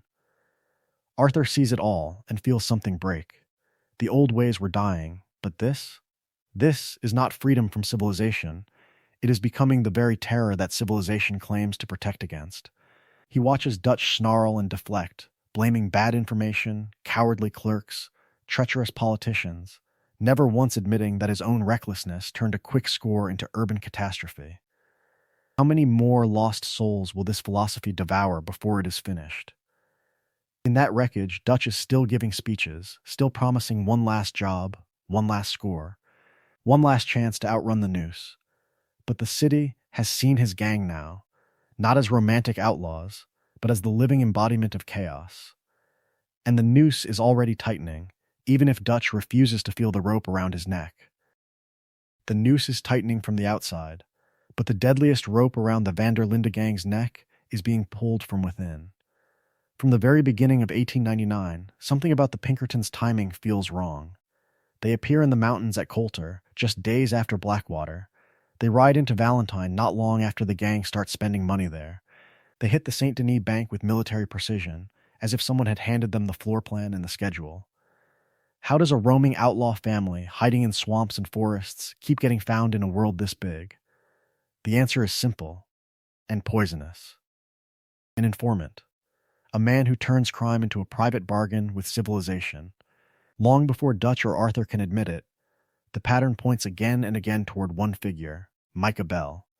He arrives late in the gang's history, walks in from the snow at Coulter as a supposed ally, and from its humble beginnings in that frozen camp, every major ambush seems to follow his counsel, his schemes, his routes. In legal terms, the crime of informing is not just talking. It is aiding and abetting law enforcement, conspiring with the state to entrap one's own associates, feeding them locations, plans, weaknesses. Each tip that leads the Pinkertons to a camp or a heist turns shared freedom into bait. Men, women, and children become lures in a trap they never agreed to set. When Pinkertons ride into Horseshoe Overlook or storm Beaver Hollow, they are not only agents of order, they are the instruments of a private contract Micah has made for his own survival and profit. This is a story of betrayal and collusion, of dreams sold off piece by piece. Acting as a paid informant makes Micah complicit in every arrest, every bullet, every body the Pinkertons leave behind. It is state-sanctioned violence outsourced to an outlaw, a quiet massacre conducted through whispers instead of gunfire. How many dead lawmen at Blackwater, how many civilians in Saint Denis, become bargaining chips in conversations the gang never hears? But Micah's worst crimes are not only against the law, they are against the gang's soul. He studies Dutch's ego, learns its weak points, and presses on them relentlessly. He flatters Dutch's philosophy while hollowing it out, stoking paranoia, insisting that dissenters are traitors, that mercy is weakness, that brutality is the only language this changing world understands. The world was changing. The old ways were dying, and Micah offers Dutch not wisdom, but a mirror that shows only his own rage. By pushing Dutch to abandon Hosea's caution, to ignore Arthur's doubts, to exile John as a liability, Micah commits a psychological crime in the truest sense. He isolates Dutch from the very people who once anchored him to reality, turning family into rivals, rivals into enemies. The gang that was the living embodiment of chosen loyalty becomes a courtroom in which Micah quietly writes the verdicts. When the truth of his betrayal finally surfaces, it will not feel like a revelation. It will feel like confirmation of every unspoken fear that has been growing since Coulter. Former brothers in arms will look back on every ambush, every narrow escape, every grave, and see Micah's shadow standing just behind the Pinkertons' guns. And when that moment comes, the last crime committed in Dutch's name will not be a robbery or a massacre. It will be an execution. But whose? From the very beginning, Dutch's greatest weapon was not his gun or his planning board. It was his voice, the same tongue that once spun tales of freedom, family, and a new kind of outlaw philosophy slowly refocused on a single destination, Tahiti.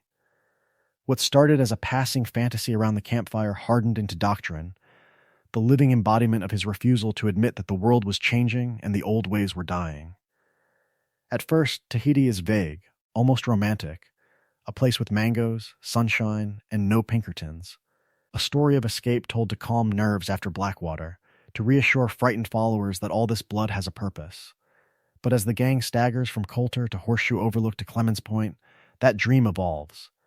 It becomes a concrete plan with a price tag, land to buy, boats to charter, bribes to pay. Freedom now has an entry fee, and Dutch insists the gang will pay it in full. The St. Denis bank robbery is the clearest example. Dutch does not frame it as greed or revenge, he sells it as the last big score, the key that will finally unlock their island paradise. Lemoyne National Bank is not just a target, it is the gatekeeper standing between the gang and the promised shore. Hosea hesitates, Arthur worries, but Dutch overrules them, insisting that loyalty means belief. Then Hosea and Lenny die, the job collapses, and the supposed road to Tahiti is paved with their bodies. Guarma turns that delusion into something darker. Shipwrecked, half-starved, pressed into a foreign rebellion, Dutch still clings to the script. Every alliance with Colonel Fussar's enemies, every raid on the plantation, every war crime committed on soil that is not even theirs, is folded back into the same refrain, survive this, and Tahiti awaits. The irony is brutal. In chasing a peaceful island, he drags his family into someone else's war.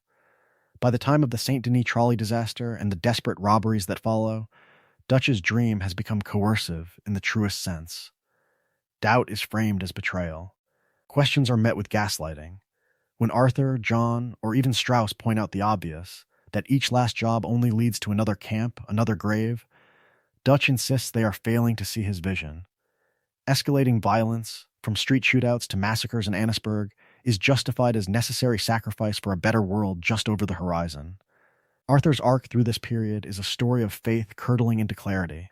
From its humble beginnings, he believed Dutch when he talked about freedom from civilization, about building something different. But as the Tahiti plan mutates into a ritual, repeated whenever morale dips or bodies fall, Arthur finally understands. There is no boat, no ticket, no island. There is only a man who needs believers. The dream is not an exit, it is the cage that keeps them committing crimes in his name. And once that realization takes hold, the question is no longer how to reach Tahiti, but how to escape Dutch. Once the dream is exposed as a cage, the next question becomes brutal in its simplicity. Who gets left inside when the door finally swings shut? The answer arrives not with a grand robbery or a failed revolution, but with a woman dragged into the crossfire because she dared to believe this was a family. Abigail Roberts is taken in broad daylight, seized by Pinkerton agents who have traded pretense for open warfare. They do not arrest her, charge her, or even pretend at due process. They kidnap her, hauling her to Van Horn and using her as bait. It is a state-sanctioned abduction, the government mirroring the gang's own tactics from its humble beginnings, when hostages were leverage and human lives were bargaining chips. The so-called forces of civilization now commit the very crime they claim to punish. For years, the Vanderlinde Gang has stolen sons from fathers, daughters from homes, and ransomed them under Dutch's philosophy of necessary violence. Now the law does the same, holding Abigail as collateral to break John and Arthur and finally shatter what remains of Dutch's legend. Is this justice, or just another outlaw act with paperwork attached? The line between bandit and badge dissolves in the smoke. The rescue is not a quiet affair. Arthur and Sadie Adler defy Dutch's explicit orders to walk away, turning their backs on his authority in the truest sense.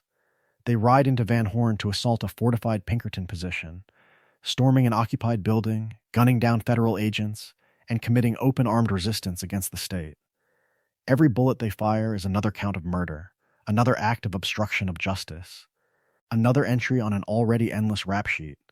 Yet the crime feels different. This is not a bank vault or a train safe. This is a woman bound to a chair, beaten and threatened. The mission is still bloody, still criminal, still an outlaw raid on government agents, but its purpose is protection rather than profit. In that cramped room where Sadie cuts Abigail free, the gang's story of robbery and revenge twists into something more desperate, a last stand for the fragments of real family buried under all the rhetoric. Dutch's absence is louder than gunfire. He knows Abigail is taken. He knows John is in chains. And he chooses not to act. His refusal to risk the plan, to risk Micah, to risk himself, becomes a quiet crime of abandonment, a moral betrayal of one of his earliest followers and the mother of the boy he once treated as a mascot for their idealistic future. The man who preached loyalty now sacrifices a woman who cooked his meals and raised his surrogate son. For Arthur, coughing blood on the ride back, and for John, staring at the man who left his family to die, this is the breaking point. Dutch's philosophy no longer disguises what he has become, the living embodiment of betrayal, not freedom. From this moment on, every law they break in Dutch's name feels hollow, but every crime they commit to shield Abigail and Jack begins to look like redemption. The old ways were dying, and with them the illusion that Dutch's dream could save anyone. The Marston line is drawn here. John steps across it when he walks away from camp, choosing his wife and son over the man who once rescued him from a noose. Arthur crosses it when he points a gun at Micah and tells Dutch the truth he has been running from since the very beginning. Their future offenses against the law, helping John escape, stealing horses, fighting former comrades, are no longer acts of blind loyalty, but of deliberate defiance. Crimes, yes, but crimes committed to end a story of delusions and start, at last, a story of atonement. And once blood has been spilled to save the Marston family, another question rises from the smoke. What happens when the gang itself becomes the enemy that must be robbed, betrayed, and finally destroyed? To answer that question, the story descends into Beaver Hollow, where the gang's last camp becomes less a sanctuary and more a tomb. Hidden in a damp ravine beneath overhanging rock and choking trees, it is the living embodiment of everything Dutch once swore they would never become. From its humble beginnings as a roaming caravan of wagons and campfires, the Vanderlinde Gang had chased freedom across the map. Now, at Beaver Hollow, that dream curdles into fever and fear. The air is thick with smoke and sickness. Karen drinks herself into oblivion. Molly is dead, executed in camp.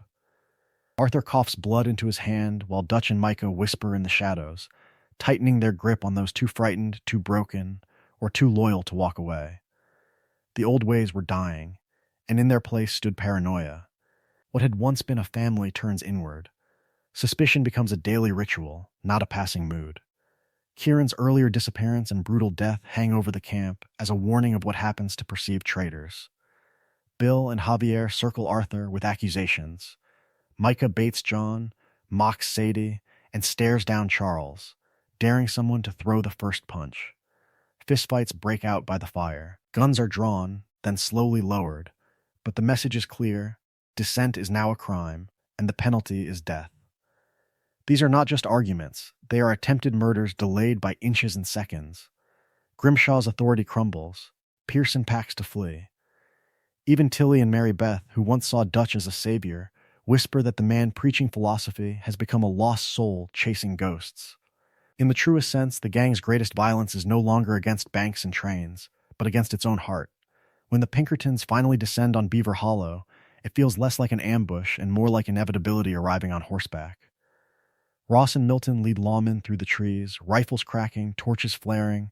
The ravine erupts into chaos. Tents collapse under gunfire. Horses scream and bolt.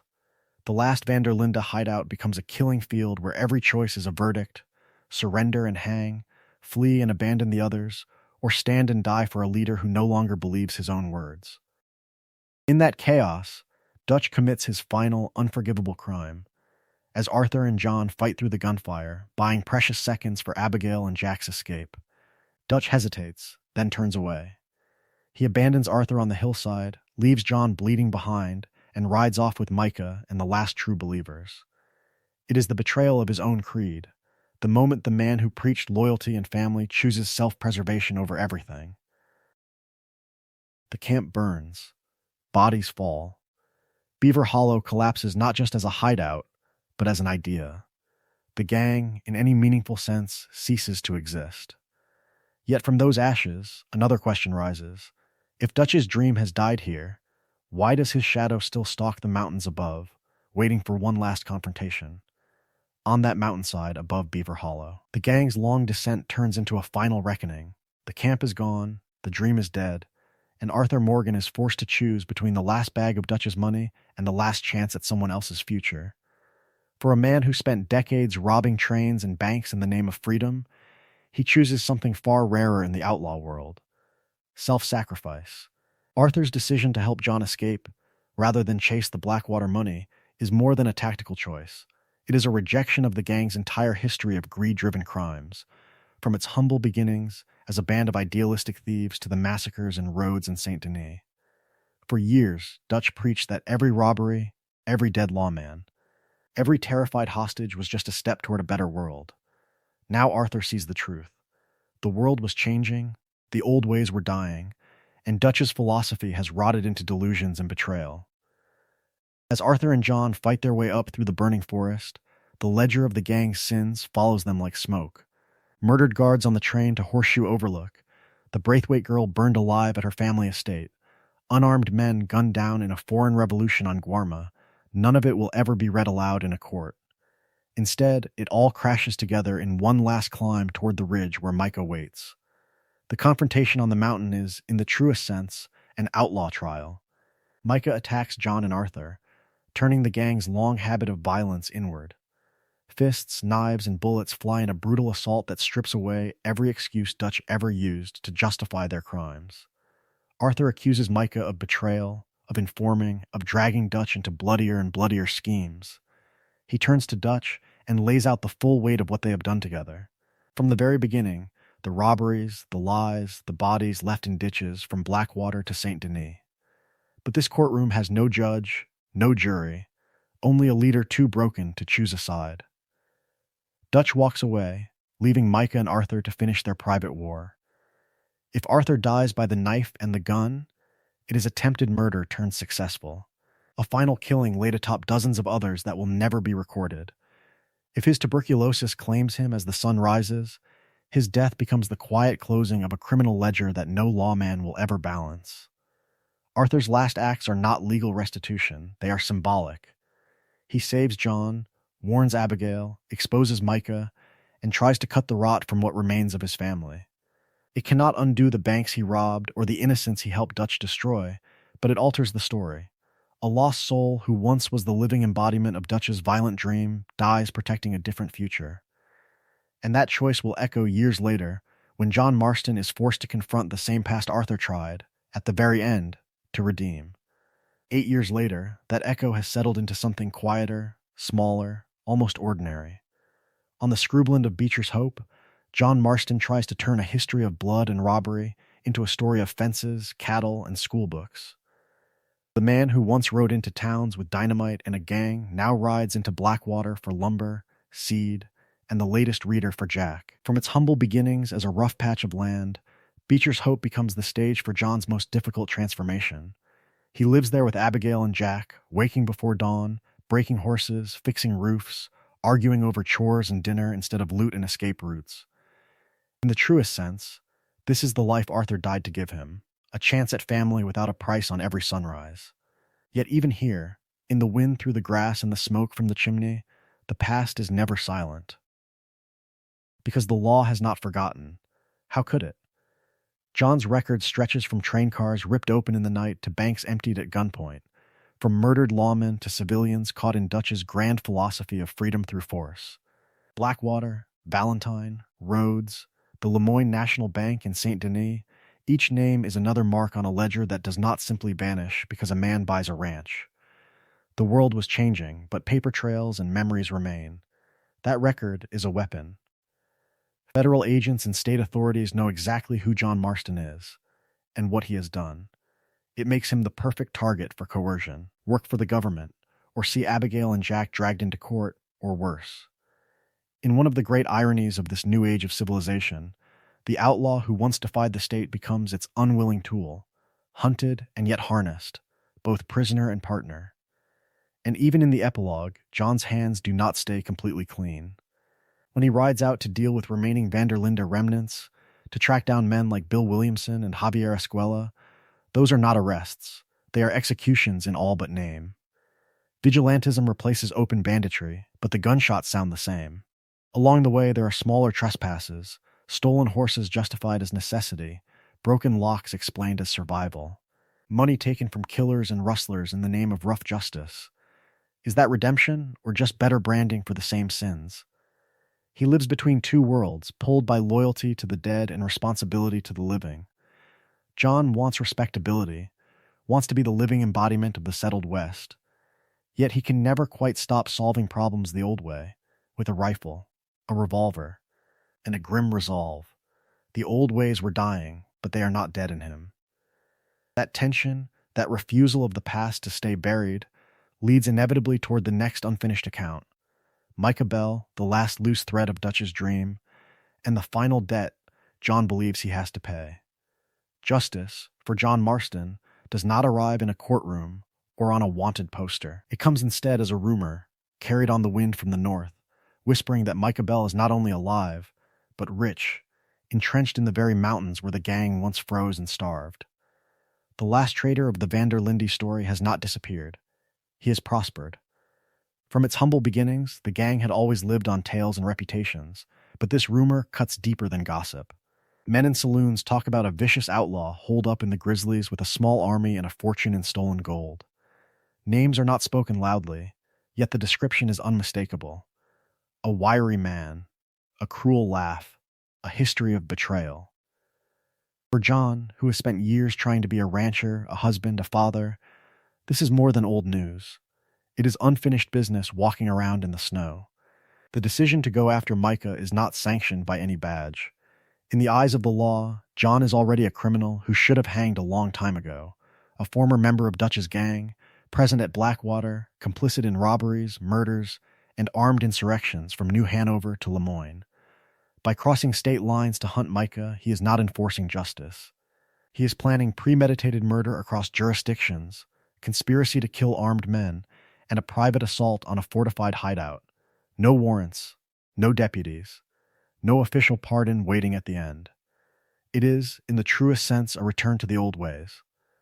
The world was changing, civilization tightening its grip with telegraphs, railroads, and federal marshals. Yet John chooses to solve one last problem with bullets and blood. Is this redemption, or simply another entry on an already endless rap sheet? He does not ride alone. Sadie Adler, who has transformed from grieving widow into the living embodiment of frontier vengeance, has her own reasons to see Micah dead. Her loyalty to Arthur's memory and her hatred of traitors pull her back into the line of fire. Charles Smith, the quiet warrior who has always tried to live by a personal philosophy of honor, joins as well, not for profit but to protect what remains of this broken family. Their reunion is not a heist crew chasing dreams of freedom. It is a funeral procession heading toward the man who helped bury their past. Snow deepens, air thins, and the climb toward Micah's mountain stronghold echoes the gang's first desperate flight to Coulter. Then they were an idealistic band on the run.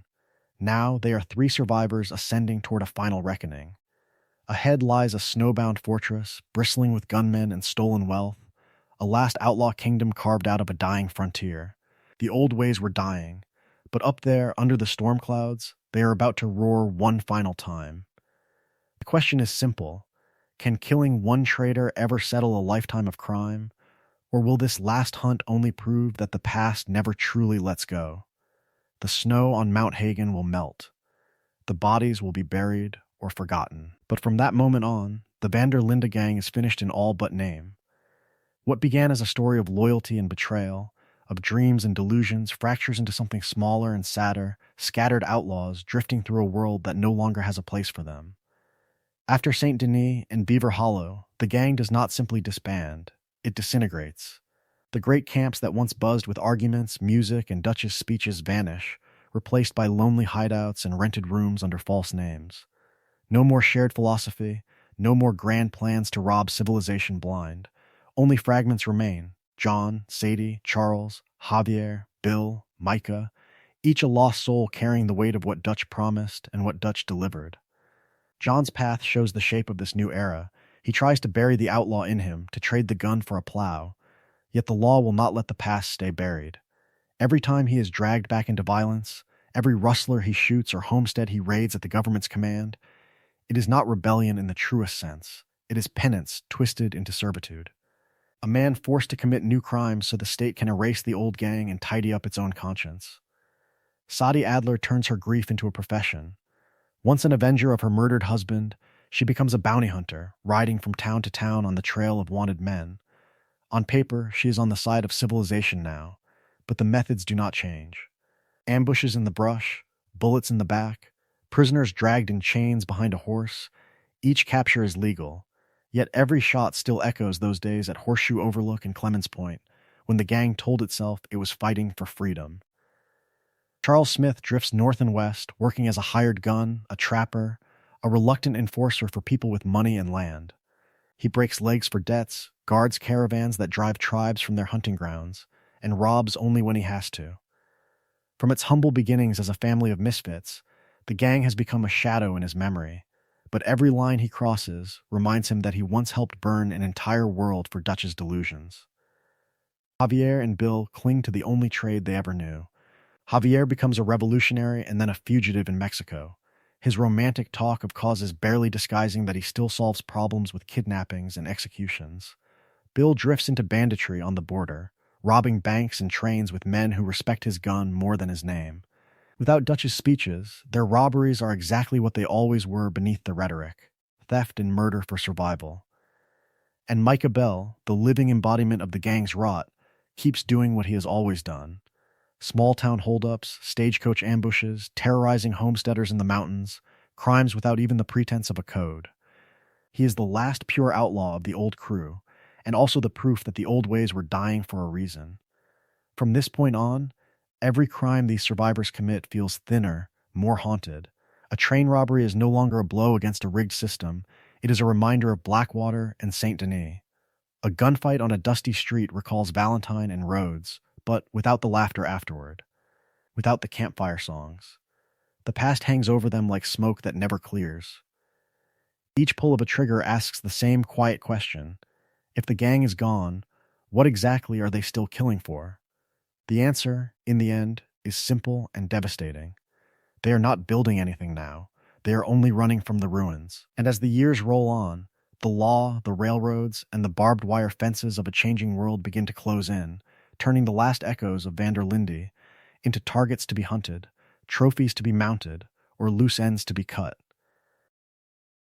Yet the story is not finished. Because one day, the government decides that scattered outlaws are no longer enough of a threat to chase piecemeal. It wants closure. It wants the legend erased. And to do that, it will reach for the one man who once called Dutch Vanderlinde father and turn him into a weapon against his own family. John Marston's second life begins not with a gunshot, but with a fence post. After the gang's collapse, after the snow and blood and betrayals, he tries to bury his past under dust and sweat at Beecher's Hope. A small ranch, a struggling herd, a wife and a son. From its humble beginnings, this new existence is presented as redemption, but in truth it is an attempted disguise. The rap sheet remains, only the scenery changes. John is still a wanted outlaw in the eyes of civilization. His name is tied to Blackwater, to train robberies, to dead lawmen and burned homesteads. The world was changing, and the government had learned something from chasing Dutch through the mountains. Sometimes it is easier to chain a wolf than to kill it. So the Bureau of Investigation and the Army ride, not to arrest John, but to conscript him. They surround his ranch, terrify his family, and offer a single, brutal choice: hunt down the remnants of the Vanderlinde Gang or lose everything. Freedom, in the truest sense, is off the table. From that moment, every step John takes back into the West is a step deeper into state-sanctioned violence. He rides after Bill Williamson into Nuevo Paraíso, not as a free man, but as a weapon. He joins federal agents and a foreign dictator in crushing a rebellion he barely understands, becoming complicit in firing squads, mass arrests, and the quiet erasure of peasants who believed the old ways were dying and deserved to die on their own terms. Is this justice, or just a different brand of outlawry wrapped in uniforms and official seals? His work for the government becomes a story of extrajudicial killings and coerced apprehensions. He guns down Bill's men at Fort Mercer without trials. He helps corner Javier Escuella, dragging a former brother back in chains to be interrogated and likely executed off-screen. He rides with Edgar Ross and his ilk as they burn camps, threaten civilians, and treat the frontier as a chessboard, its people as expendable pieces. The line between outlaw violence and legal violence blurs until it is almost invisible. John's trigger finger has not changed. Only the signatures on the orders have. The cruelest crimes are the most personal. Killing Bill and Javier, hunting Dutch through the mountains one last time, John is forced to turn his gun on the living embodiment of his own youth, the dreamers, the fools, the lost soul who raised him. He pulls the trigger not for money or philosophy, but for his family. Every shot is fired under the banner of protection. Every corpse another brick in the illusion that Beecher's hope can be walled off from his past. Yet each death only tightens the government's grip. And in the end, those final crimes seal his fate. The state no longer needs its attack dog once the pack is dead. John returns to his ranch believing the ledger is finally balanced, unaware that the same men who weaponized his sins are already planning the last entry on his record. John's ledger may be closing, but the gang's crimes do not end with him. They fracture, scatter, and reappear in new forms, carried by the last two true believers who refuse to let the story die: Sadie Adler and Charles Smith. Sadie's journey is a story of grief reforged into purpose. From the very beginning, she enters the gang as a screaming widow dragged from the wreckage of her burned ranch, a victim of the O'Driscolls and of a world that treated her as property. By the time civilization calls her a bounty hunter, that title barely contains what she has become. She rides under contracts, yes, hauling in rustlers and killers, but beneath every writ and wanted poster sits a private list of names, a quiet philosophy of revenge. When she drags men in alive, she does it with a pistol pressed just a little too hard into their backs. When she brings them in dead, no one asks how many extra bullets it took. Her work lives in the legal gray zone between justice and hired violence. Sheriffs shake her hand while flinching from the blood on her coat. Deputies who once would have jailed her now look the other way as she breaks down doors without warrants, threatens families for information, and turns self-defense into a convenient shield for executions. In the truest sense, Sadie becomes the living embodiment of the gang's rage without Dutch's speeches, a one-woman raid riding from town to town. Charles walks a quieter road. After Beecher's hope, he slips into prize fights and backroom rings, taking blows for cash and bruising men who underestimate him, a mixed-blood outsider in a world that only sees categories. He smuggles people and weapons across borders, not for profit, but to get families out from under railroad barons and reservation agents. When he returns to help the Wapiti and other native tribes, his crimes become a continuation of the gang's better ideals, ambushing army patrols, sabotaging supply lines, and striking at surveyors who map out the theft of entire homelands. To the state, it is terrorism. To those he protects, it is survival. Together with John, their paths converge in joint operations that echo the old days. Raids on outlaw hideouts, rescues from gang hideaways, manhunts through snow and desert. Each mission repeats patterns the Vanderlinde Gang perfected. Armed assaults on fortified cabins, kidnapping targets at gunpoint to trade for information, blowing open doors, barns, and safes, leaving property wrecked and bodies cooling in the dust. The difference is scale. These are no longer grand schemes to reshape the world, but narrow crusades for friends, for family, for debts that cannot be paid in coin. In this late chapter, Sadie and Charles become the gang's split soul made flesh, one leaning into righteous fury, one into protective violence, both trapped in cycles learned under Dutch and Hosea. The old ways were dying, the world was changing, yet they cannot fully step into the new order without drawing blood. And as their hunts grow more dangerous, the question becomes unavoidable. How long can the last heirs of the Vanderlinde name keep riding before the past finally rides them down? The answer finally comes in the snow, not as a confession in a courtroom, but as gunfire echoing off a cold mountainside where the last, decisive crime of the Vanderlinde story waits to be written. Micah Bell's hideout in the High Grizzlies is more than a camp. It is a nest built on years of treachery. From its humble beginnings as a bolt hole for a single treacherous outlaw, it swells into the headquarters of a new gang, fed by stolen Blackwater loot and off-screen atrocities.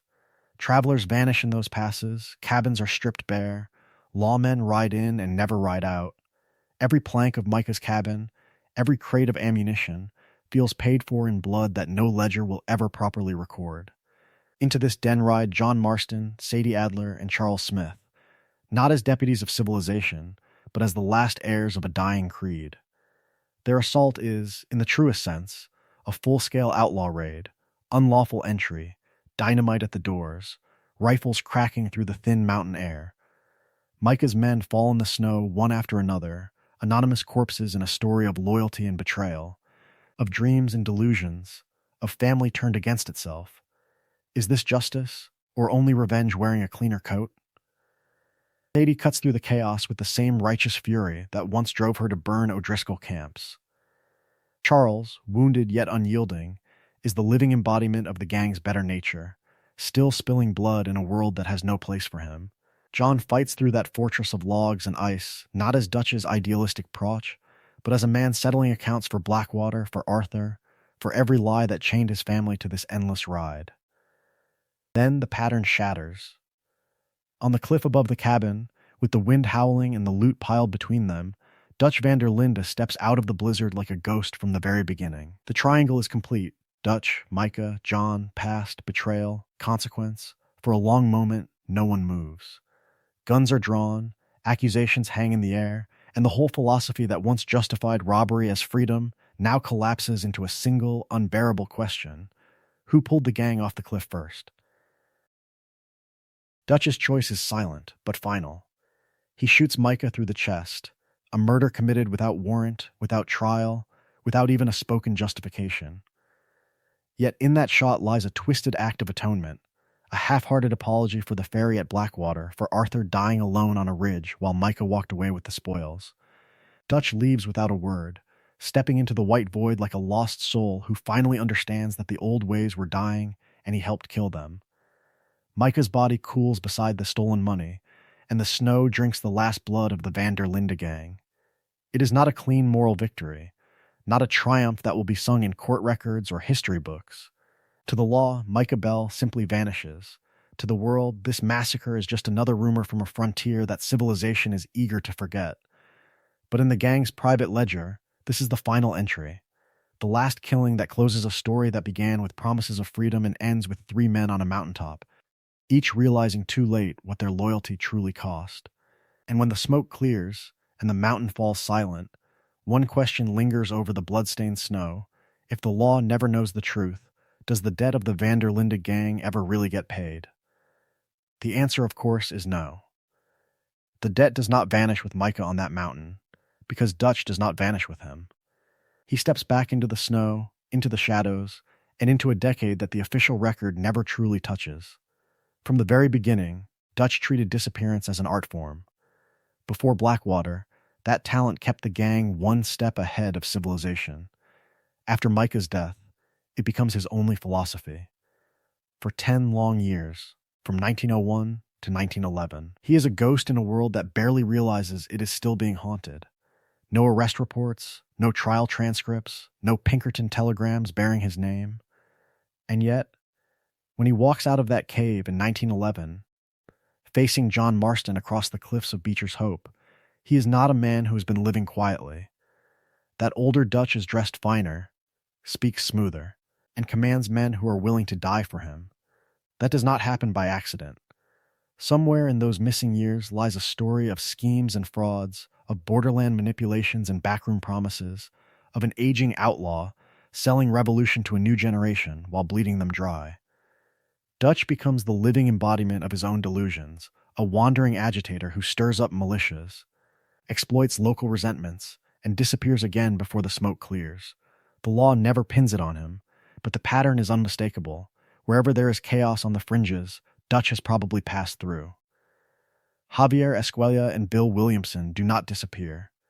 They simply cross new lines on the map. Javier flees south after Beaver Hollow, vanishing into the heat and dust of Mexico. When John finds him years later, Javier is no longer the idealistic sharpshooter who once sang around the campfire. He is a gun for hire in the truest sense, tied to revolutionary violence, kidnappings, and executions that leave villages terrorized and governments enraged. The game shows only a handful of raids and ambushes, yet every burned-out hacienda and every mass grave hinted at in the dialogue suggests a much longer rap sheet than any wanted poster can hold. Bill, meanwhile, takes Dutch's training and builds something cruder, but no less brutal. On the New Austin frontier, he becomes the warlord of Fort Mercer, surrounding himself with deserters, bandits, and predators who extort ranchers, rob travelers, and turn half a territory into a protection racket. The Williamson Gang is a story of the old ways were dying and refusing to lie down, of an insecure enforcer trying to become a regional tyrant because he never learned another way to exist. Together, these men mark the transition from Dutch's quasi-ideological family to a new breed of outlaw, not dreamers chasing freedom, but strong men carving out fiefdoms in the cracks of a changing world. Their later crimes cannot be numbered with certainty, yet their reputations, their methods, and their final confrontations with John prove one thing beyond doubt. The gang's ethos of violence did not end in 1899. It simply changed uniforms. And as the 20th century dawns, that lingering shadow raises a darker question. If the old gang lives on in warlords and revolutionaries, how many of their sins are still echoing, unseen across the modern West? In the end, that shadow can be measured, not in legends, but in ledgers. A ledger written in blood, where every boast about freedom and family is balanced against a long column of robberies, murders, kidnappings, and war crimes that scarred the West far more than any one shootout ever could. From its humble beginnings as a pair of conmen running confidence tricks, the Vanderlinde Gang graduates into industrial-scale theft. Multiple train robberies, from the early Leviticus Cornwall job to the later assaults that cripple his rail empire, stagecoach ambushes on lonely Lemoyne roads, banks hid in Valentine, and finally Saint Denis, where the Lemoyne National Bank heist turns Dutch's crusade into a federal matter. Add in homestead invasions from the Grazes' estates to poor farmers' cabins. And the pattern is clear. Robbery stops being a means of survival and becomes the gang's default language with the world. Alongside theft runs the steady drumbeat of killing. The Blackwater ferry disaster alone leaves civilians and lawmen floating in the harbor. Valentine's bar brawls escalate into gunfights that spill into the street. The Rhodes feud turns a family squabble into open warfare, and by the time the Saint Denis Bank explodes into chaos, Hosea, Lenny, and a platoon of guards lie dead on the cobblestones. Each move from Coulter to Beaver Hollow adds to the body count until murder is no longer a last resort. It is procedure. Then there are the quieter atrocities. Jack Marston kidnapped and traded between Braithwaite's and Angelo Bronte. Hostages taken from trolleys, trains, and mansions to grease Dutch's latest philosophy-driven scheme. Fraud and sabotage lace through it all. Rigged poker games, forged bonds in Blackwater, blown tracks and derailed locomotives that send anonymous passengers to early graves. On Guarma, Dutch, Arthur, Micah, and the others become, in the truest sense, foreign insurgents, helping to burn plantations and execute soldiers in a conflict that is not theirs. These are not just crimes of passion. They are warlike atrocities. What gets lost in the legend are the faces behind those numbers. The shopkeepers in Valentine whose stores are wrecked every time an outlaw staggers through the doors. The townsfolk in Rhodes caught between Gray and Braithwaite gunfire. Immigrant workers in Saint Denis and on Cornwall's rail lines, treated as expendable collateral. Native communities already crushed by civilization, then dragged further into misery by raids, broken promises, and Dutch's grandstanding alliances. Even rival outlaws, from O'Driscoll's to Del Lobos, are human beings reduced to targets in a feud that began before most of them were born. And within the gang, the cost is just as stark. Hosea, Lenny, Sean, Kieran, Molly, Jenny, Davy, the nameless Hangerson who vanished between camps, each sacrificed to a dream that had already curdled. Arthur, the living embodiment of Dutch's teachings, dies trying to undo the damage. John is forced to hunt his former brothers. How many more lost soul followers did Dutch drag down with him? Taken together, this is more than a list of charges. It is a story of how ideology, charisma, and desperation can turn ordinary drifters into participants in systemic brutality. How the old ways were dying and a gang that claimed to resist civilization ended up mirroring its worst excesses. The next step is to ask a harder question. When the smoke clears and the gang is gone, who is left to carry those sins, and who gets to write the final version of their story? When the dust of their crimes began to settle, it was not the gang's philosophy that wrote the record, but the men sent to hunt them. The story of the Vanderlinde Gang, from its humble beginnings as regional nuisances to national threats, is also the story of how American law learned to cross borders, share information, and turn a scattered posse into a machine. At the very beginning, Dutch and Hosea could vanish simply by riding to the next county. A sheriff in West Elizabeth might curse their names, but a marshal in New Hanover would only know rumors. Train robberies, small-town banks, and confidence games could be contained as local trouble. But Blackwater changed everything. A ferry full of civilians and guards left bleeding in the water, a federal-linked haul gone missing, and a gang that slipped away yet again. That massacre forced the hand of civilization. Local posses were no longer enough. The Pinkerton National Detective Agency, already the living embodiment of corporate muscle and federal reach, stepped in as the state's long arm. Agents Milton and Ross did not ride as lone avengers. They arrived with telegrams, files, and marching orders. For the first time, the gang's crimes were not treated as isolated incidents, but as part of a continuous pattern stretching across states and years. In the truest sense, the manhunt became interstate. Pinkerton tactics reflected a world that was changing. Informants were cultivated in saloons and jails, with bounties and pardons traded for whispers. Dossiers grew thick with photographs, aliases, handwriting samples, and second-hand accounts of temper and habits. Camps were mapped, movements charted, and every robbery, from Ballantine banks to Lemoyne trains, was logged as data rather than legend. What had once been a story told around campfires became a case file. Their raids showed how the old ways were dying. At Rhodes, at Shady Belle, and finally in St. Denis, the Pinkertons did not simply chase. They surrounded, coordinated with local police, and struck with timing that suggested surveillance rather than chance. The St. Denis bank job was the turning point. A hit on a national institution in a modern city, answered by agents, marshals, and urban patrols working in concert. Was this still a frontier chase, or the first rehearsal for organized crime squads in the new century? Behind it all stood broader forces. Railroads shrank distance, telegraphs shrank time, and government registries turned drifters into names and ledgers. The gang's camps, once hidden in forests and swamps, were slowly pinned to maps. Their dreams of freedom ran headlong into a state that could now track, categorize, and crush outlaw networks with industrial efficiency. In that collision, romantic banditry met industrial-age law enforcement. Dutch's riders imagined themselves as the last outlaws, but their downfall became a blueprint, coordinated intelligence, cross-jurisdiction pursuit, targeted pressure on families and informants, even the weaponization of public fear. The manhunt for the Vanderlinde Gang was not just a chase, it was a prototype, and once the state had perfected the tools to bring them down, who would those tools be turned on next? Once the manhunt ended and the gunsmoke drifted away, something strange happened. The bodies were buried, the warrants yellowed, but the story refused to die. A trail of crime and consequence hardened into legend until the Vanderlinde Gang became less a list of charges and more a myth whispered around campfires and recreated, step by bloody step. From the very beginning, the brutal reality was simple enough. Robberies, murders, kidnappings, war crimes on foreign soil, a ferry job at Blackwater that left civilians and lawmen floating in the harbor. Yet the memory that survived was something grander and more convenient. A story of freedom and defiance, of outlaws standing tall while the world was changing. Dime novels polished their robberies into daring escapades. Newspapers turned Dutch into a theatrical villain, a mad philosopher with a revolver in one hand and civilization in the other. Even the retelling of their journey invites a dangerous question. Was this a tragedy to condemn, or an adventure to admire? At the heart of that question stand the individuals whose arcs define the gang's legacy. Arthur Morgan, the living embodiment of the gang's contradictions, begins as Dutch's most loyal enforcer and ends as a man clawing his way towards something resembling grace.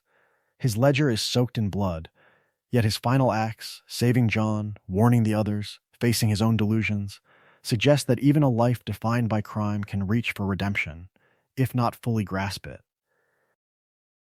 John Marston's path answers in a harsher register.